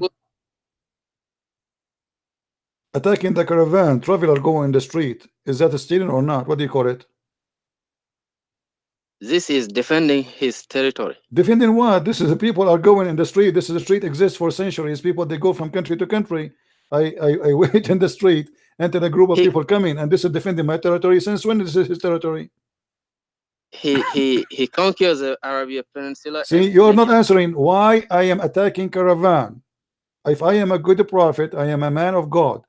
People come in with their goods, with their money, with their food, with their women, with their children, and they are traveling from place to place. What kind of a prophet he attacked the caravan? If you have your own territory, you can What protect it territory? Who made it? Who made it his territory? by conquering. If this is your territory, you steal the people in your territory. Are you saying that to me? Because now I conquer it, I can steal you. So now if I attack an area, I will put my men in the highway. Okay, we control this area. Anyone walk in the highway, we take his wallet. You know, if you have your own territory, for example, now you have your own goods, you want to travel from this country to another, you go to the customs. If you don't go, they will Yeah, but the catch you and customs don't take my wallet, my friend. of course they will take everything if you don't No, pay. no, okay, you are wasting my time anyway. Let me make it simple. Now, if I want to learn about Islam, what Islam for you? How we can learn Islam, about it? you read the Quran? Okay, the Quran in front of me, it says kill the Christians. Kill the Christian at that time. Oh, so read about Islam. If you want to learn about Islam, read the Quran. Read the Quran, Yes. it says kill the Christian. It says kill the Christian at that time. Show me where it says that. It's a history book. My friend, show Everything me, is show me one place where your prophet he says you kill them only now, not later. No, at that time. My He friend, explained. stop But he lying. did Stop, protect them. stop lying. Isn't it your prophet? He order you to go and to kill them wherever you find them. What about taking us as a friends? Can you take me as a friend in Islam? No, you are my enemy. See, so here we go. So it's not about this time Because until I now. know that you So don't want me you just to- you just said my- you just said I am your enemy. Why? Because simply your prophet he said to you, you can kill, you should kill me. So if you see me you now in, want me to if lose you my see faith, if that's you right. see me in person, you want to kill me, right? No, I'm Why not? killing Are you a coward? What's wrong with you? Because I know that I have a chance to transform you into Islam, Transfer what? to transform your thinking. Ah, okay. You keep trying. Do you know how many Muslims left Islam because of me last month? I know. Okay. So how you think you That's can do why that I to say me? you are enemy of Islam. Your prophet himself is not a Muslim. Even the Quran says to Muhammad, if you don't believe you are a prophet, go and ask Christian Prince. Yes, there was Satan that making him doubt. You know, Satan. Oh, okay. Like So you are saying to me that your prophet he was possessed by Shaitan, correct? no, you know, Satan is a spirit that is in around every human being. So he's why there. why Muhammad he have adopted that he's a prophet? What's wrong with him? He's not sure. He's talking with Satan. Satan is coming, try to disturb him in his mission. Oh, okay. And what Like you do. if Shaitan he did that to me? How that I will believe Shaitan? You are saying to me that he start believing Shaitan. Yeah, he's powerful. Okay, so Muhammad he convert to the religion of Shaitan. Let me ask you, did your prophet he said that Shaitan he give him command and he order him? Yes. How he is following Allah but Shaitan is commanding him? Yeah, just a human being who try to show that he is an example. If Satan can subdue him. You want to show that you're an example by following Shaitan? No, just to show that we as people, human being, we are not less than a human being. Even you, my friend. Okay, did Jesus did Jesus obey the Shaitan and he did commit sin as Shaitan told him to do? No. Okay, why Muhammad he received command from Shaitan then? Because he's a human being, as you and I thought you are saying to me that Jesus is a human being too. No, Jesus is not a human being. So what he is? He is a spirit. Jesus is a spirit. That's interesting. Spirit of what? Of God. Okay, well, I agree with you. The Quran says that, even the Hadith says that. So Jesus is spirit of God. Does that mean he's holy? Of course he is. Okay, so now me and you, we came to agreement that Muhammad is not holy, he's a thief, and Jesus is holy. If a person is a spirit of God and he's holy, is the spirit of God divine? Proceeding from God, he must be. Okay, so Jesus is divine. Yes. Okay, just you became a Christian, my friend. No. Well, you just said that Jesus is divine. I believe in Jesus. I love Jesus. I know Jesus. I appreciate what he has taught us. My friend, everybody heard you. That you just said that Jesus is divine. It's not me who said that, it's you, and you said yes. Okay, now explain to me how Jesus is divine. Go ahead. He is divine. Divine mean he's God. What divine mean for you? Yes, he is a part of God. Okay, so you are. So how you say to me you want to be me, you want to make me a Muslim 5 minutes ago, and now you became a Christian because you just believe that Jesus is God? No, I want you to accept Islam also is a word of God. We cannot accept Islam, the word of God, because the Islam does not say that Jesus is divine. But it is said he is spirit of God and proceed from God. This is that's because Muhammad is very confused. In one hand he says Jesus is just a prophet, and in one hand he says Jesus is spirit of God. Thank you very much. So this is a contradiction in the Quran. Do you agree?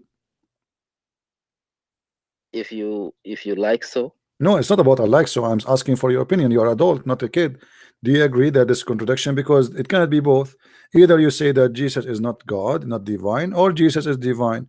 So once he says that Jesus is the messenger of Allah, and that's all. And then in another verse he says he is the Yeah, spirit he of is a Allah. messenger of Allah. He Huh? is messenger. He is a messenger because he brought word from Allah, and he taught people to be as holy as they can. So he is a messenger What kind of messenger? A divine messenger? coming from God. Is he a divine messenger? Yes, everything he said come from the This is Father. another question. Is he a divine? Because you said to me Jesus is divine. So now you're saying to me he's a messenger. So that means he is a divine messenger, correct? Yes. Okay, that's mean he's God who came to us by himself. That would make him messenger. Yeah, God is Okay, able to do that. so Jesus is God who came to us by himself. Welcome to Christianity, my friend. Are you willing to accept Jesus as your savior? I have always respected Jesus. I have I'm nothing not asking you against. about respecting. I'm asking you to believe in him because you just said to me Of course, that I you believe believe in him. I eh, believe his thought, you his believe his teaching. you believe his Not your God. problem. Okay, you believe his God. Do In you, any way, he is the no, spirit of God. this is another question. Do you believe that Jesus is your God? I believe what I believe. I'm gonna tell you. Okay. Do you believe that Jesus is your God? Jesus, as we know him from history, he is a human being with the spirit of God coming to teach people word of God. Aren't you 2 minutes ago you said to me he's divine? Yes, he come from Okay, so God. let us focus together, my friend. Is he divine or a human being? He is a human being as we see it in history. Okay, What's so the in problem? okay, so he's divine in the flesh of a human being, correct? What is the energy that is uh, making him move and accomplish the job he's doing?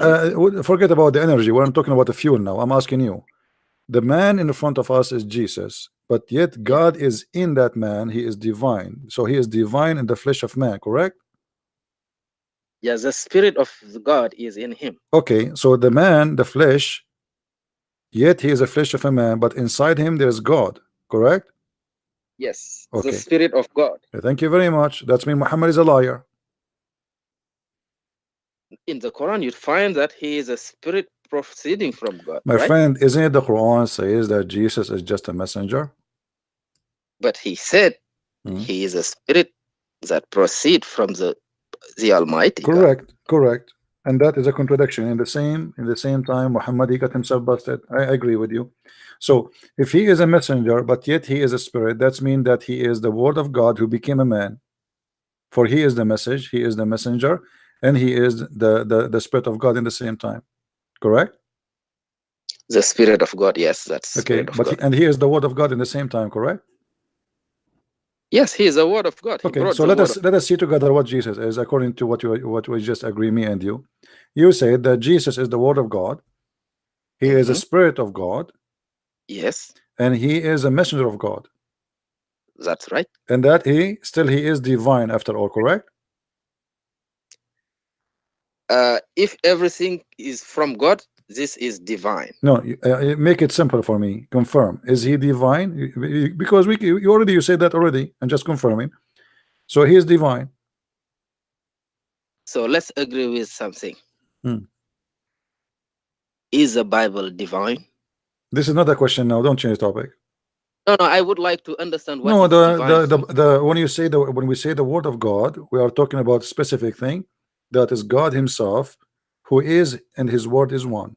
So the word of God became a flesh. The word of God is the ability of God, is the power of God, is the will of God. That is Jesus, the Messiah, the Christ. He is the word of God.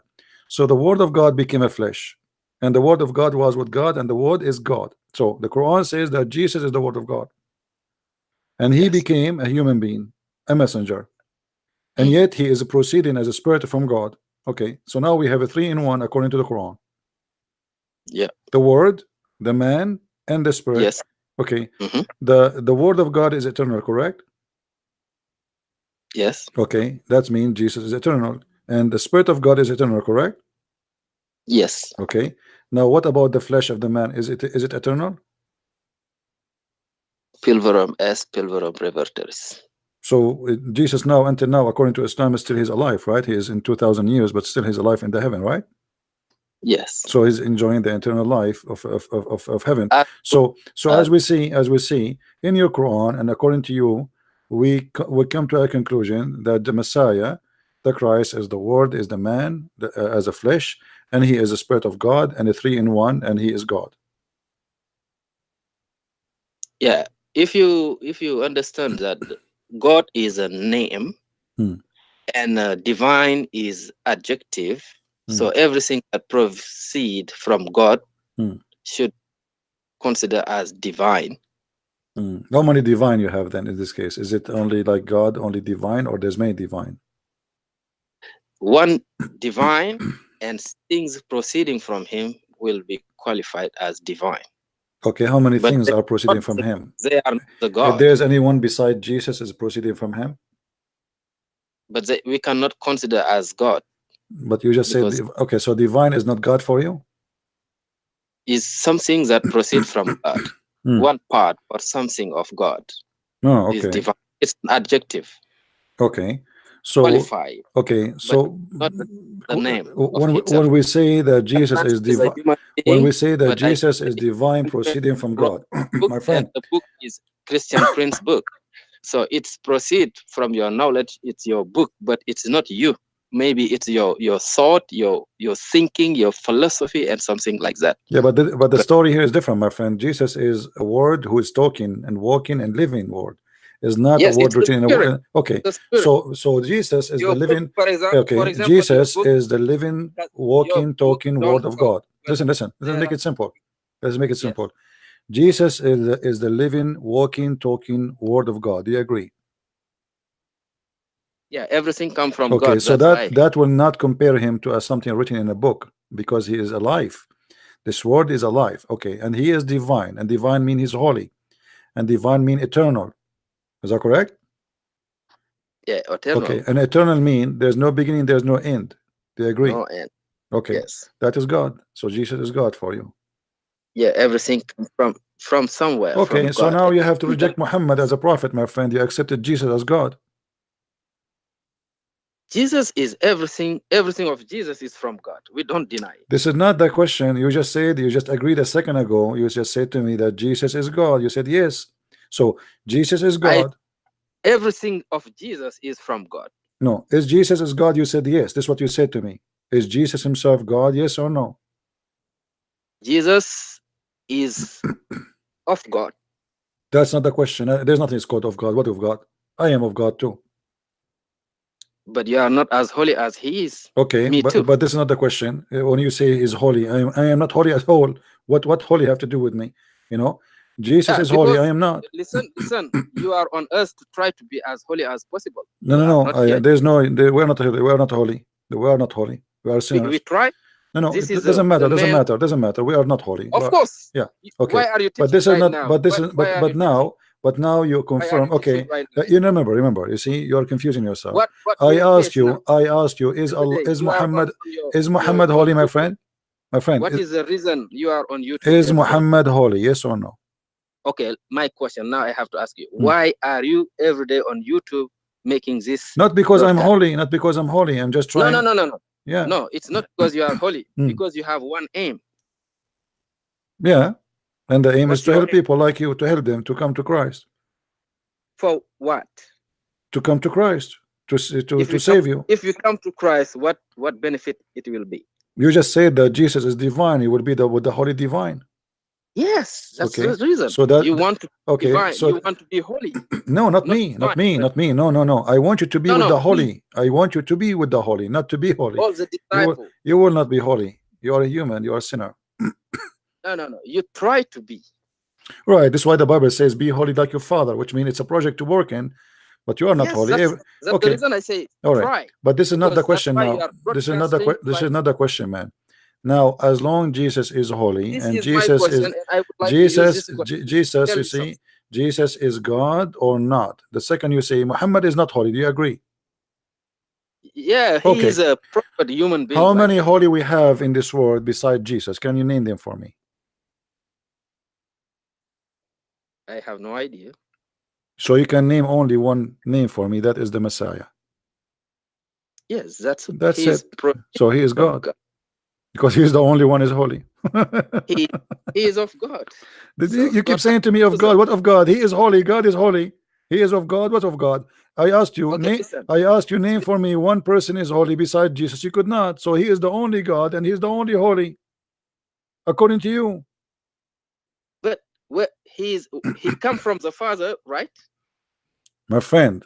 As Where long is he the is Father? holy, it doesn't matter where Where he's is the coming Father? from. This doesn't. You see, Where in a is the Father? Christianity, Can you in answer me this question, Christianity, in please? Christianity, Can you answer me this question? even angels, they were Why fallen don't you want angels. to answer my question? Hmm. Where is the Father? Father is in where he is. I don't know. I mean, it's not. He did not give me location. He's the creator of everything. So how I can tell you where Where? is he? He's everywhere. Because Jesus, he said, every one of you mention my name, I will be the third. I will be between you. So he's with So us right now. He's existing everywhere. In the same time, we cannot see him. So where is the Father? He's exist. yes, he exists, but where is he? But he's with us now, right now. Every two of you mention my name, I will be between you. I will hear you. So he's with us right now. So when you tell that Jesus come from the Father, Hmm. so he was somewhere before he came to us. No, it's not about Ah, you somewhere. He is everywhere. You see, our God is almighty, so he can be everywhere. asked me a while ago, where is Jesus? I told you he is in heaven. No, Now I'm you asking don't you want as a to Muslim. answer. I'm asking you as a Muslim. How about you? I ask you the I same me, thing. I said to you, every two mention my name, I will be the third, which means I am exist everywhere and I can hear you everywhere. So I will be the third. It means that he was not here. No, it's mean I hear you. I'm here. He did not come. He do not need to come. He is with us. So any two of you mention my name, I'm listening. You do I not need will to go be. anywhere. I am here. I am with you. Everyone, every two of you mention my name.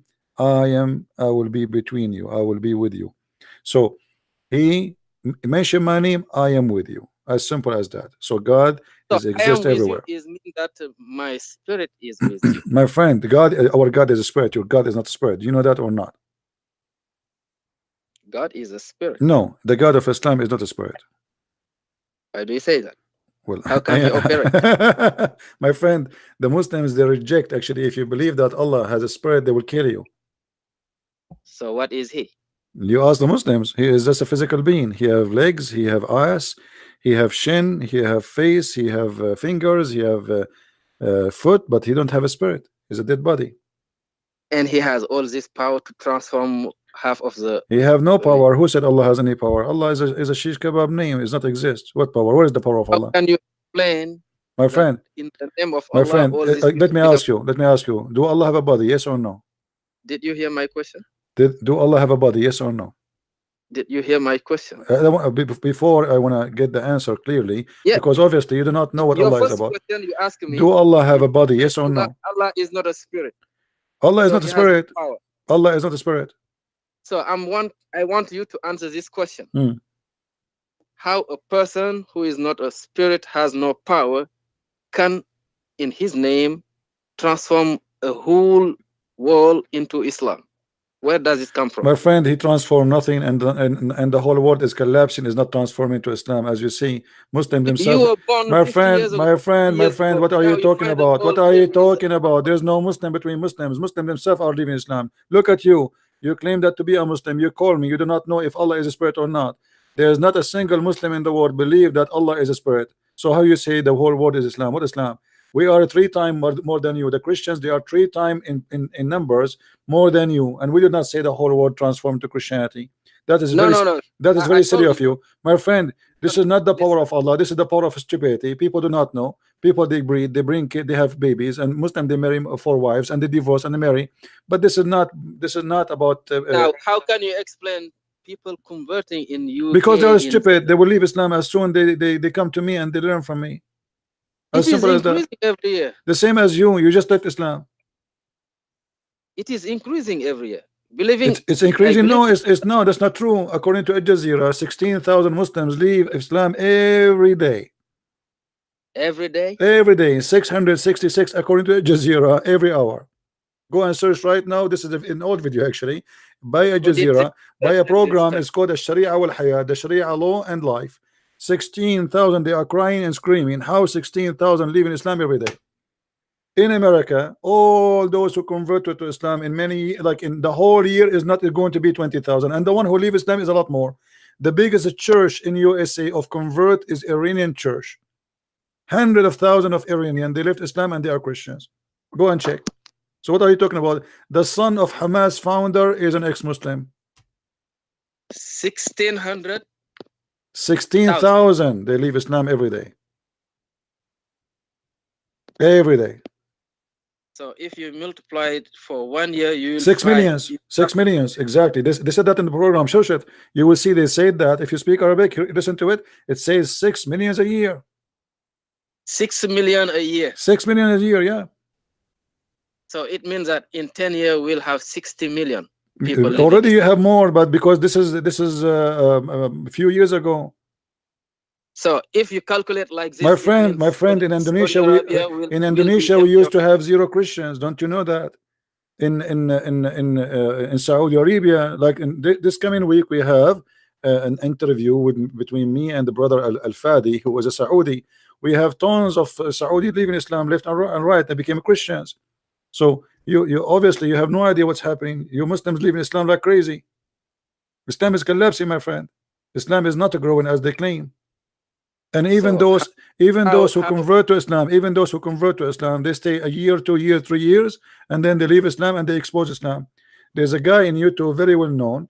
He used to call himself convert to Islam, and then after being 16 years as a Muslim, he make a channel. It's called "Don't Convert to Islam." Yeah, he speak very good Arabic. Okay, so here we go. He converted to Islam 16 years as a Muslim, and now he became an enemy of Allah because now he learned how stupid this cult is. So what the point? Yeah, it's a little bit confusing. But okay, anyway. My friend, let us go back to 0. you say that Jesus is divine and he is eternal and he is the word of God and he is the spirit of God and everything in Jesus is from God. Correct? Yes. Okay. Now you never saw God, but you have Jesus. So the only way for you to believe in God is to believe in Jesus, because Muhammad is a man who is dead. Muhammad is a sinner, so he's not trustworthy. Muhammad is a cheater. He cheated his wives. The Quran report that in chapter of At-Tahrim.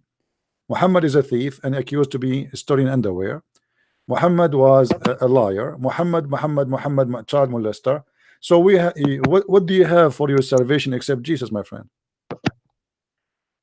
No, I know that Jesus is coming back. It is programmed. He is coming back to. My friend, who is going to save you except Jesus? This is the question. Do you have anyone to save you except Jesus? Allah. Allah, where is Allah? He's everywhere. My friend, your God is not everywhere. Here we go. The hadith says that Allah, he come down every third of the night to ask the Muslims who is praying. What do you mean he's everywhere? You see, this is the difference between Jesus and your God. Hold on. It's a way of my friend, did I say to you 5 minutes ago that if we 2 of us mention his name, he will be between us? Yes or no? Yes, he told us. So why Muhammad? This is God. This is in order for Jesus to do that, he have to be God, because you cannot be everywhere. Every 2 of you mention their name, you can hear them and you are with them. But your God, and your prophet said that your God Allah come every third part of the night from the 7th heaven to the lowest heaven, and he says, who is praying for me, who is asking for forgiveness? So your God, he cannot hear us if we now me and you and talking, he cannot. No, it is a way to make people figure out how these things work so that they can. What do you mean figure away? It says Allah, he come down every third part of the night. Yeah, the spirit of Allah. There's no spirit of Allah. What's wrong with you, my friend? Allah has no spirit. Stop saying that. Okay, I want to give you 5 minutes to go and search Google. Can you do me a favor? Search Google and find if Allah has a spirit, and then call me back, and you will see I'm not lying to you, my friend. In Islam, Allah has no spirit. Allah is a physical being. Allah is a physical person. He has no spirit. He have a body, but he is not a spirit. We will crave to see the face of Allah. A prophet said, the face of Allah we would like to see. So Allah has a body, but not like you and mine. Thank you very much. So Allah has a body, but not like you and mine. You're talking with Zakar Naik. No, I'm not talking. This is what Zakir Naik himself talking. Oh, oh, You know, so my friend, your God Allah, you can go and check right now. I'm not lying to you. I have no reason to lie to you. There's a guy from Morocco. His name is Nightmare. He think he knows Islam, 50 years old, and the idiot, he do not know that his God is not spirit. So he's challenging me, and I said to him the same as I said to you. And then he went in Google and he searched and he said, yes, I was wrong. Allah has no spirit. So you see, this is why I say there's no Muslims between the Muslims. Morocco and Saudi and etc. They do not know even if their God is a spirit or not. So you worship whom you do not know. You are just a fake Muslim. You have no idea. A Muslim is a person who knows who is his God. At least knows who is your God first before you pray for him. So you spend 50 years of your life, you do not know if your God is a spirit or not. And now you call me and you say to me that my God is a spirit. People will laugh at you. but he is a being. He has something He's a that being. operates. You are right. He's a being. He's a physical being. He's an idol because a body without a spirit is dead body. But Spirit, how can, my friend, how spirit can is the power of something life. Spirit is the power of life. So when we see even in your Quran, this is how silly your Quran is. When supposedly Allah he created Adam, he copied from the Old Testament that God he breathed into the mud and he made it living creature. The breathe is giving life. That is the power of life. So your God Allah, when the people they ask Muhammad, what is the spirit? He said, I do not know. The spirit is from the command of my Lord. Only Allah knows. Because Muhammad, you don't even know what the spirit is. it's a secret, right? No, it's not a secret. What secret? What is a secret? The people are asking you, secret to who?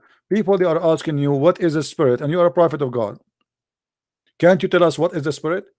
وَيَسْأَلُونَكَ If عَنِ الرُّوحِ وَيَسْأَلُونَكَ عَنِ الرُّوحِ chapter 17 verse number 85. Muhammad after 2 weeks squeezing his ass, scratching his head, he come with the answer only Allah knows. yes, this is a secret of Allah. What secret? Okay, you are Allah. You are the one Allah is talking. What do you mean Okay, secret I'm of coming back. I'm coming back. Allah? All right, my friend. Find the answer. Feel free to call me anytime you wish. Okay, thank you. All right.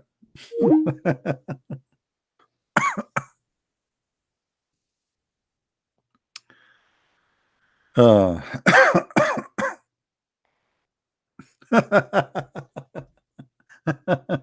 it's a secret. That's a good one. What a secret, man. They are asking you concerning the spirit. Say the spirit is by the command of my Lord. Where is the answer?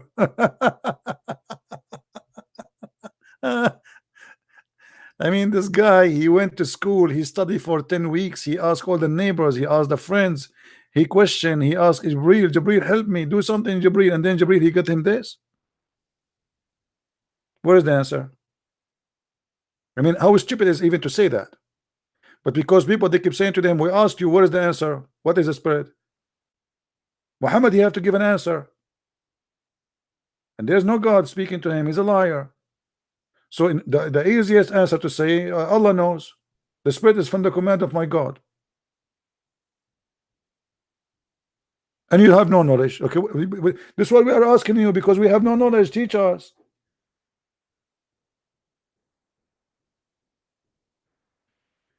The funny, this guy, he's supposedly trying to convert me, but he is the one he end accepting Jesus as God. Isn't it funny? He want me to believe in Islam, but he, before he leave, he admitted that Jesus is God and he is divine, he is the word of God, he is the spirit of God, and he is eternal. What is left?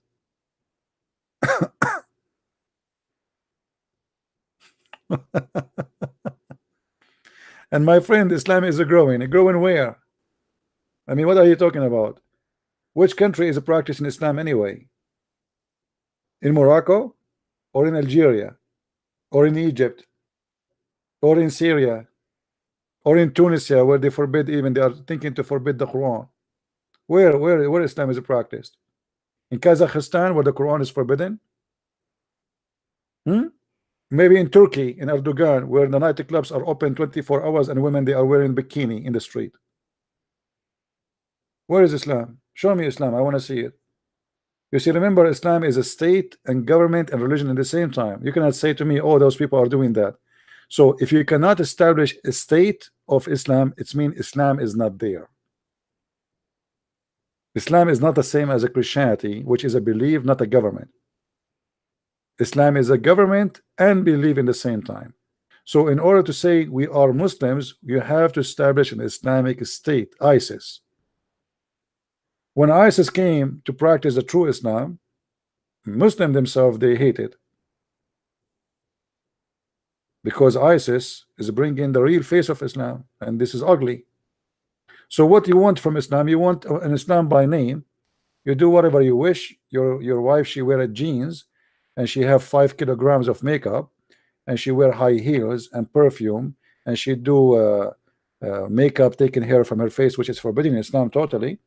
She can only in Islam allowed in the Muslim women only to rent her vagina as an example, yes, but she cannot show her makeup. Islam is very conservative. You can suck the nipples of a Muslim woman, but you cannot see the face of a Muslim woman. Islam very conservative. You can rent a woman going in the elevator for $5. She will take off her panty, but you cannot shake hands with the Muslim woman because Islam is very conservative. So what are you talking about? What is a growing in Islam?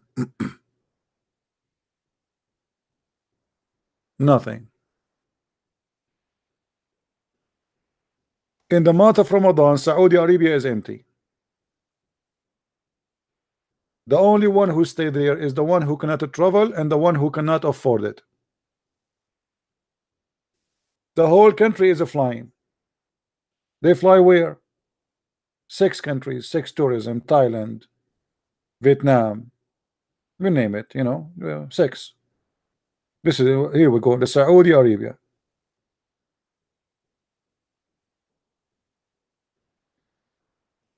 You Muslims are very Muslim, very much Islamic, to the point a woman, she cannot walk in the street alone. Otherwise, she will be kidnapped. This is why in Saudi Arabia, a woman, if she walk alone, she will be arrested. After 200 years from women driving, now they allow a Muslim woman to drive, but under conditions. Do you know why? Not because you have Islam, but because this is a very dangerous society. Islam made you believe that women, they are vagina walking in the vagina walking in the street is like a chicken naked, and you don't see a chicken, you see a barbecue. So when a Muslim man, because of Islam, he see a Muslim woman walking on the street, he don't see a woman, he see a barbecue. He want to eat her. So what Islam are you talking about? What is Islam?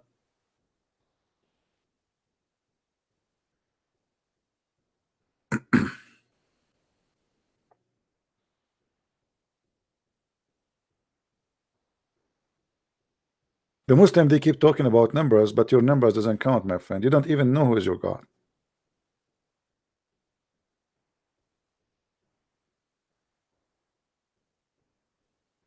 And those who convert to Islam, they are leaving Islam anyway. You want to see how many people leave Islam? Should I give you the password of my Skype? You will go crazy. I don't know even what to do with them. Many people want to talk to me. They want to leave Islam, but I don't know what to do with them. Too much.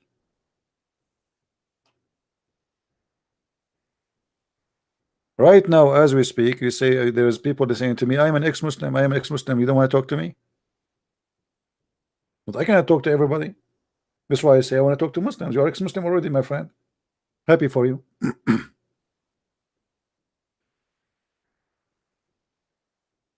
So look at this confused generation of Islam. This guy, he think he's a Muslim, but yet he think that Jesus is God. He think Muhammad is a prophet, but yet he think Jesus is a spirit proceeding from God. He think that Muhammad is saying the truth, but he think in the same time that Jesus is the only one is holy. And Muhammad is sinner. You are 90% Christian now. All what you need to do, the 10% left, is to say, I accept Jesus as my savior. What is left? And the funny, he said he don't want to be my enemy because he is thinking to convert me to Islam. Obviously, I am the one who's converting to Islam, not you.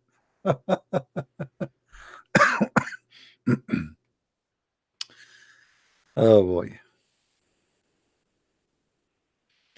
Anyway, we feel sorry for this religion is a stupid religion. You know, Allah is all powerful to the point he think women have a sperm coming from their ribs. Allah is all powerful to the point he cannot even remember what he created first. Allah is all powerful to the point he could not even protect Muhammad from dying from poison, but he can protect Jesus from the Jews. He is very powerful to the point he cannot. The Muslim, they keep saying Allahu Akbar. When I watch the Russian fighting ISIS in Syria, now they say to you Hezbollah is fighting them, etc. Garbage. The one who's fighting them really is the Russian. And the guy, the ISIS guy, he say Allahu Akbar, that the Prophet, he promised us victory. As long you have a belief, you will be victorious. And then after 5 seconds, we will find that all of them became shish kebab. Muhammad, he said, if you say Allahu Akbar, you scare the hell of your enemy. The Russian, they were hunting them like rabbits, and nobody gets scared of your Allahu Akbar. You are shouting Allahu Akbar day and night in front of Israel, and the Israeli army go anytime, any second inside the heart of Hamas territory. Your Allah Akbar is not working. The Muslims, before the war with Israel, each time they have a war, they launch a huge prayer between all the Muslims around the world to go and pray for victory. They attack, they lose. The same, by the way, as what happened to Muhammad. Muhammad in the war, Muhammad was not really victorious. Muhammad was a failure. Islamic grow, big deal after Muhammad died.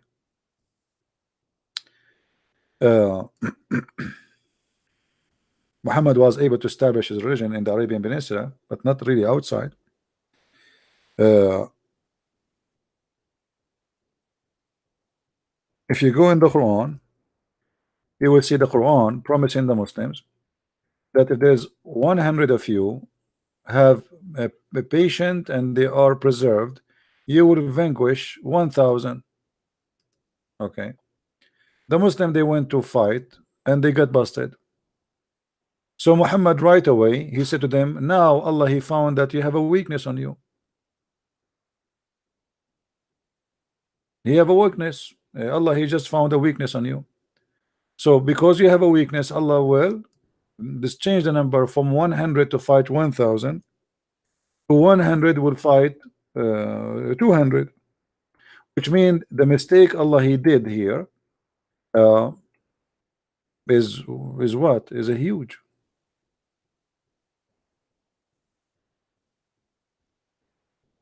Read it. Muhammad, he is telling the Muslims, Allah told me to say that to you, to encourage you to go to fight, because 20 of you can conquer 200. What does that mean? It's mean everyone can fight 10 people and can win. The Muslims, they win, they got busted. They came back and they knew, now the Muslim, they knew that Muhammad is a scam. So look what Muhammad right away he did. Now Allah has lightened your burden, for he knew that there is a weakness in you. So if there is be of you steadfast 100, they shall overcome 200. Hold on, the verse before it was 20 can overcome 200. Now 100 can overcome 200. So what was the mistake? What was the mistake? From 1 can fight 10 to 1 can fight 2. Don't Allah knows that they cannot do it from the beginning? Why he changed it? Now he found your weakness.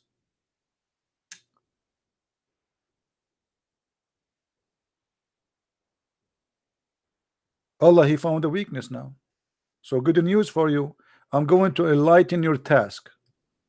I thought you cannot make it, can make it. It turned to be you cannot make it, and I am God. Worship me. The God of Israel, he promised them victory. Even the army fighting them is bigger than them, scary, terrifying, and he brought them victory. If God is with me in this war, who can be against me, even if I am one person alone? So here we have a God speaking, not a prophet. God is speaking, saying, I will give you victory. All what we need is just a 20 can kill 200. What is this? Allah now he found weakness on you,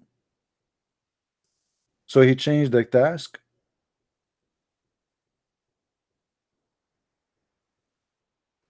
How that can be?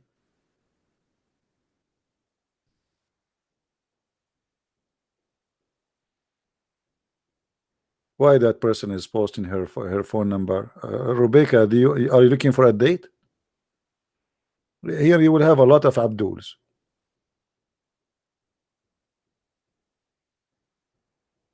A lot of customers here. Get your credit card. Get your scam ready.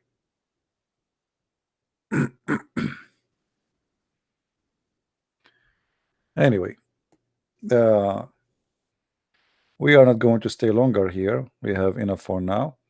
Tomorrow we have supposedly a debate with the guy he claimed to be a scholar from Nigeria, but he is no one.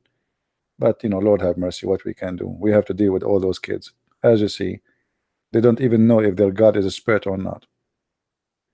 They have no idea what they are talking about. Thank you, my friend, for all those who they are from Indonesia. I love you all. And we support you, my friend. We support you. Stay strong and be faithful. The Lord is with you. Don't make them intimidate you by their numbers. You will be victorious, and Indonesia will come to Christ. All of it. It's just a matter of time. Last year, I went to China, and I saw what's happening in China. China is coming to Christ as you will never believe. You know, for me, before I go the first time in China, I thought China is a communist country. This is what they told us, and this is what we know. But you go there, you will see how huge the Christian community and how fast it's growing. They speak about Islam is growing. You have no idea what growing means. China is the coming giant Christian, and you will see amazing transformation of China.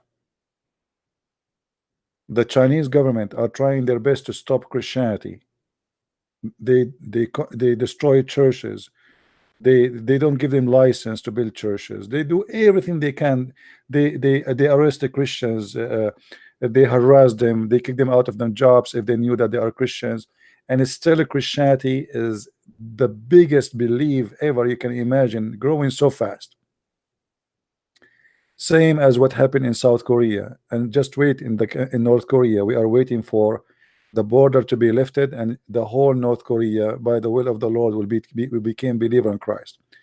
My friend, Christianity is a solution for mankind. Islam nothing brought nothing but disaster and bloodshed. Wherever this cult goes, bloodshed goes. Go and watch what's happening in Syria. Muslims killing Muslims as we speak now. This is Islam. Allahu Akbar, they kill each other. Saudi Arabia, Egypt, you name it, wherever you go, wherever Islam is exist, peace run away. And Muslims themselves are sick of it. At the end of the day, Muslims are people like us. They want to have a family, they want to have a peaceful life, and they could not find any justice in this cult. It's a cult after power. It's like the alien. They want to suck energy. Everything about it is about power. This is what they say to you: we want to dominate the world. This is why you see the Muslims, they are willing to donate thousands of billions of dollars to build the churches in the West, but they will not send money to feed Somalian babies dying from hunger. They are willing to spend $300 million to build a mosque, small mosque, closed from the trade center, but they don't have money to feed babies dying in Somalia or in Africa. Why? Because this is a religion seeking power. So they say to themselves, if we can convert America, then who care about the rest? Let the rest die. We convert the whole world. We will have the power of America, and we can conquer the whole world. It's a power, satanic power religion. They don't care really for poor countries. And if they go there, they go there for tourism. Go watch the videos of Mimi and his nurse Ali Dawa. They are going to Tanzania, I think, in Africa, and they have food in the front of them, and they are wearing fancy clothes between the African, and they are eating when they are talking about God, because this is tourism for them. They are tourists. They are literally tourists. They are paid. They are making good money just to go there, and then they are dressing very nice clothes, eating. They keep eating. A bunch of white Arab boys standing there speaking about God while they are eating and wearing fancy clothes, and they are lecturing the African about God. You know. No, in Germany, Islam is not growing. In Germany, you have a stupid government who invited more than 2 million immigrant in 2 years. So very easy to notice it. 2 millions, over a year we have 2 millions. That's what's happening. This is not the growth of Islam. This is the growth of stupidity. You have a chancellor who opened the borders, and everybody is coming. And by the way, not only Muslims. I mean, Germany, I believe in 50 years from now, there's no German will believe in exist in Germany. Is going to be immigrant from everywhere, not necessarily Muslims. Actually, I believe that the ones that's coming to Germany from non-Muslims is more than Muslims. A lot of African who they are Christians coming to Germany too. So when you see me myself an immigrant, I am an immigrant, but I don't support stupidity. If America right now opened the borders for everybody to come to America, America will not be America no more. America will turn China overnight. Is that correct, guys? I mean, if you are stupid, you're stupid. What we can do? Open your borders now. Let us say if Canada decide to open the borders, everybody from any poor country, even from my land, I mean, people, they will come from everywhere. It's your fault. That is not a religion growing. That is immigration, and that is the stupidity of the Western government. They became too much liberals to the point if you say I want to have a border, it's a shame. That is very stupid. People who lose their identity, they lose their countries. I will not be surprised if the president of Germany in after 50 years from now is going to be from Tanzania or Gabon. Why not? There's no more German, because the numbers of people who are coming is a lot bigger than the way you make babies. And those people who come from those countries, even the Christians ones, they like to have families. They have babies. You don't have babies. So by immigration and by birth rate, they will overcome the population of the real original people. So I believe soon in Germany, if the German don't change the way they live, Germany will have no German. It's going to be called Germany, but there's no German when you walk in the street. As simple as that. I don't, for me, the Islamic immigration is very normal. People, they seek better life. So if you open your borders, it's your problem.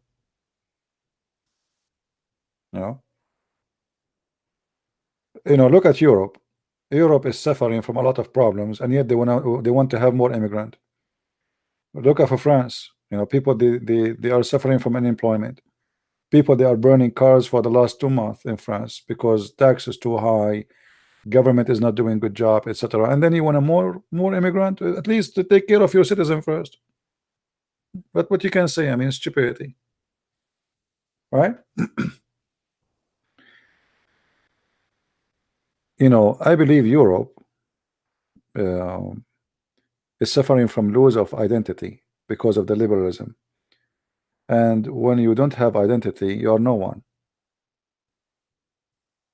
In America, they try to do the same. We have Obama for 8 years was fighting anyone, even to say the word God. Christmas, they want to delete the word of Christmas. If you say I am an American is not you should not say. A child, he wear the American flag, go to school, they kick him out from the school. But if you wear a Mexican flag or or a Jordanian flag or Saudi flag, you are welcome. You are a good person. But if you wear American flag, you are a bad person. Have you ever heard of a country, if you wear your flag, you are a bad person and you are not welcome? I mean, that is the stupidity of liberalism. They have mental issues. If you don't teach your child to love his country and his flag, who is going to defend this country tomorrow if something happened? The immigrants? Immigrants who speak their own language, who don't care for your language, anytime there's a danger happen in your country, they will flee, because they are here for a reason, to make money and better life, not to defend the country. So who is going to defend the country? Real citizen. See, for me, I love this country, and actually I did join the USA Army. Maybe many of you do not know. This is how much I love the country. So, but majority of immigrants, when something wrong happen, they are in America just because America is money back. If something wrong happen in America, they will be the first to flee back, and they call it back home. For me, I don't have back home. This is my home. America is my home. I don't want to have a back home. I have no other home except this country. I want to live. I want to die here. So, but how many of the immigrant they do that? Maybe some, but you know, maybe a lot of them they don't. This is why you see many of them, they don't even want to speak the language of America. They want to keep their own language because simply they are not interested to be American. And your system encouraging them to do that. So you can be in America, you can be an Arab, and you can take an exam for a driver license in Arabic. Okay, hold on. Driving test in Arabic, but he live in America. What he would do with the Arabic? And why he have to take it in Arabic? Why he have to take it in Spanish? Is this a Spanish or Arabic country? I saw a Filipino woman, she make a case in the hospital in California. She is trying to force the whole hospital to speak Filipinos. Those things only happen in the West, my friend. Stupidity, amazing. You go to a country, you know, you don't force people to speak your language. You are the minority, and you are an immigrant to their country, and now you want to force them to speak your language. I don't blame them. If you are stupid, I mean, why I will not take advantage of you. So I go to your country, I change your culture, I change your heritage, and then you will see in Europe that there's some Muslims coming here, they say they are offended from pork festival. So what we do, we have a pork festival for the last 700 years. Just because a Muslim he is getting offended, we will stop it. So now we are changing the country for the one who's coming to our country, when it should be the opposite. I go to your country, I should dress like you, I should talk like you. You gave me citizenship, you gave me a passport to be an American, not to be an Arab. I can say I am an Arab American, but I cannot say just I am an Arab. But in the Western countries, because of the stupidity, they want you to stay the way you came from back home, and they call it multicultural. But there's nothing, it's called multicultural. This is why they are seeking civil war in the future. You will see the society is divided. More immigrant they come, they live by own. So let us see, you go in France, you will see a territory is only for Moroccan, a territory only for Algerian, a territory only for Somalian, a territory only for Lebanese, a territory. So where is the society? You don't have, you are dividing your society by your stupid rules. And then one day they will go for war with each other, because you have many society inside the society. As simple as that.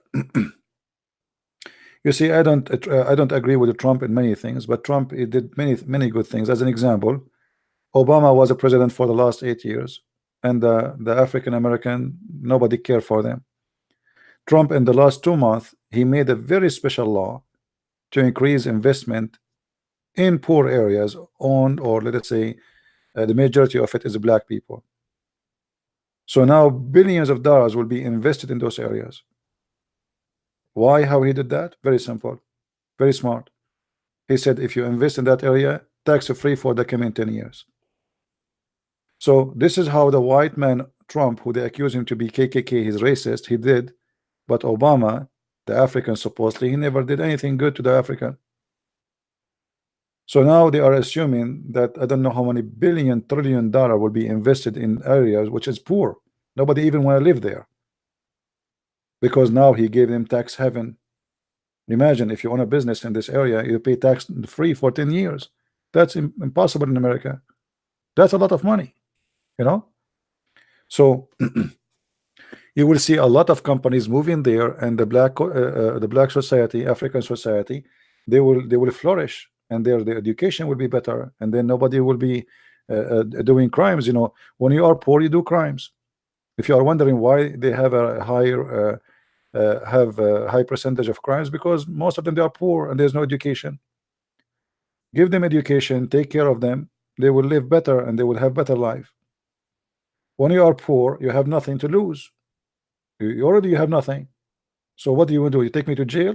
At least I will not be homeless. So Western countries, they have to change the way they think and the way they run their countries. But until that happen, God knows what will happen. However, I believe that the good thing is that there's a lot of new generations. They are getting awake of what's happening, and I believe Europe will change. I don't want Europe to be a racist place, but the change, it might be for good, it might be for bad, which mean I believe there's two kind of a change will happen. There's people who they are racist, they will increase by number, and this is something I don't like. And there's people who they are nationalist, they will increase by number, and I support that, you know, because people, they should love their country, as simple as that. To be a nationalist does not make you a racist. You love your country, which means anyone who live in your country, he should love his country, as simple as that. All of us, we are citizen and we are equal. Racism is something we hate. You discriminate people by religion, by color, by ethnic, by language, that is rejected, you know. So when people they try to find a solution, they have to be smart, and the first decision they should do, they should take the privilege which make people come to your country. Like now in America, like Trump, he want to build a wall. I don't agree with the wall. I support strong border, yes, but the wall is not the reason really for people to. I mean, if you build a wall, still they will come. They will dig under the wall. They will climb the wall. Still they will come. What about we say, if you come to America and you are not legal immigrant, you will never have citizenship, and you will never be able to have a job. And if somebody gave you a job, it will be sentenced, let us say, for 5 years in jail. And then let us see who's going to give them a job. They will go back home. We will not give you welfare. We will not give you free education. We will not give you free insurance. Take all the privilege, nobody come.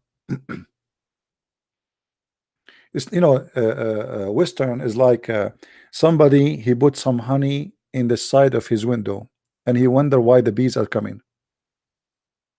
You know what I mean? Do you guys understand me?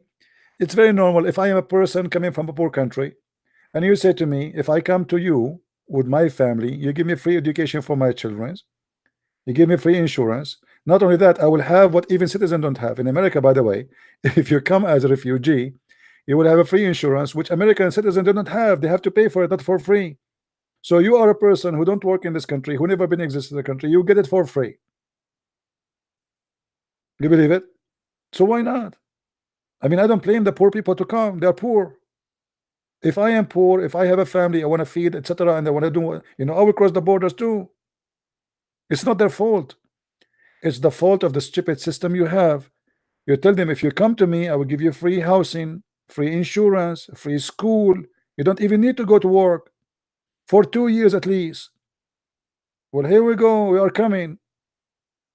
2-year vacation in USA. You know? Once I was in England and I was looking for an apartment to rent. A guy, he said to me, I will give you my apartment. How much you pay? I said to him, he didn't look like he's rich. He said, you have an apartment? He said, yeah, the government, they give it to me for free. So he don't pay for electricity. You don't pay for water, you don't pay for heat, and the apartment is for free. And now he rent it and he stay with his friend. So this guy, he will rent this apartment for a few years, and after that he will collect a lot of money from the rent. Plus he work, he don't pay tax because he don't report that he's working. Plus he take food stamps, etc. So in 5 or 6 years, this guy, he will go and buy a restaurant. And you are the citizen of this country, you cannot buy a restaurant, you work for him. So the one who come to you as a refugee, he will be rich very fast, and you will work for him washing dishes. And you are the citizen. Is it his fault? It's not his fault. You know what I mean? It's not the fault of the immigrant, it's the fault of the government, the stupid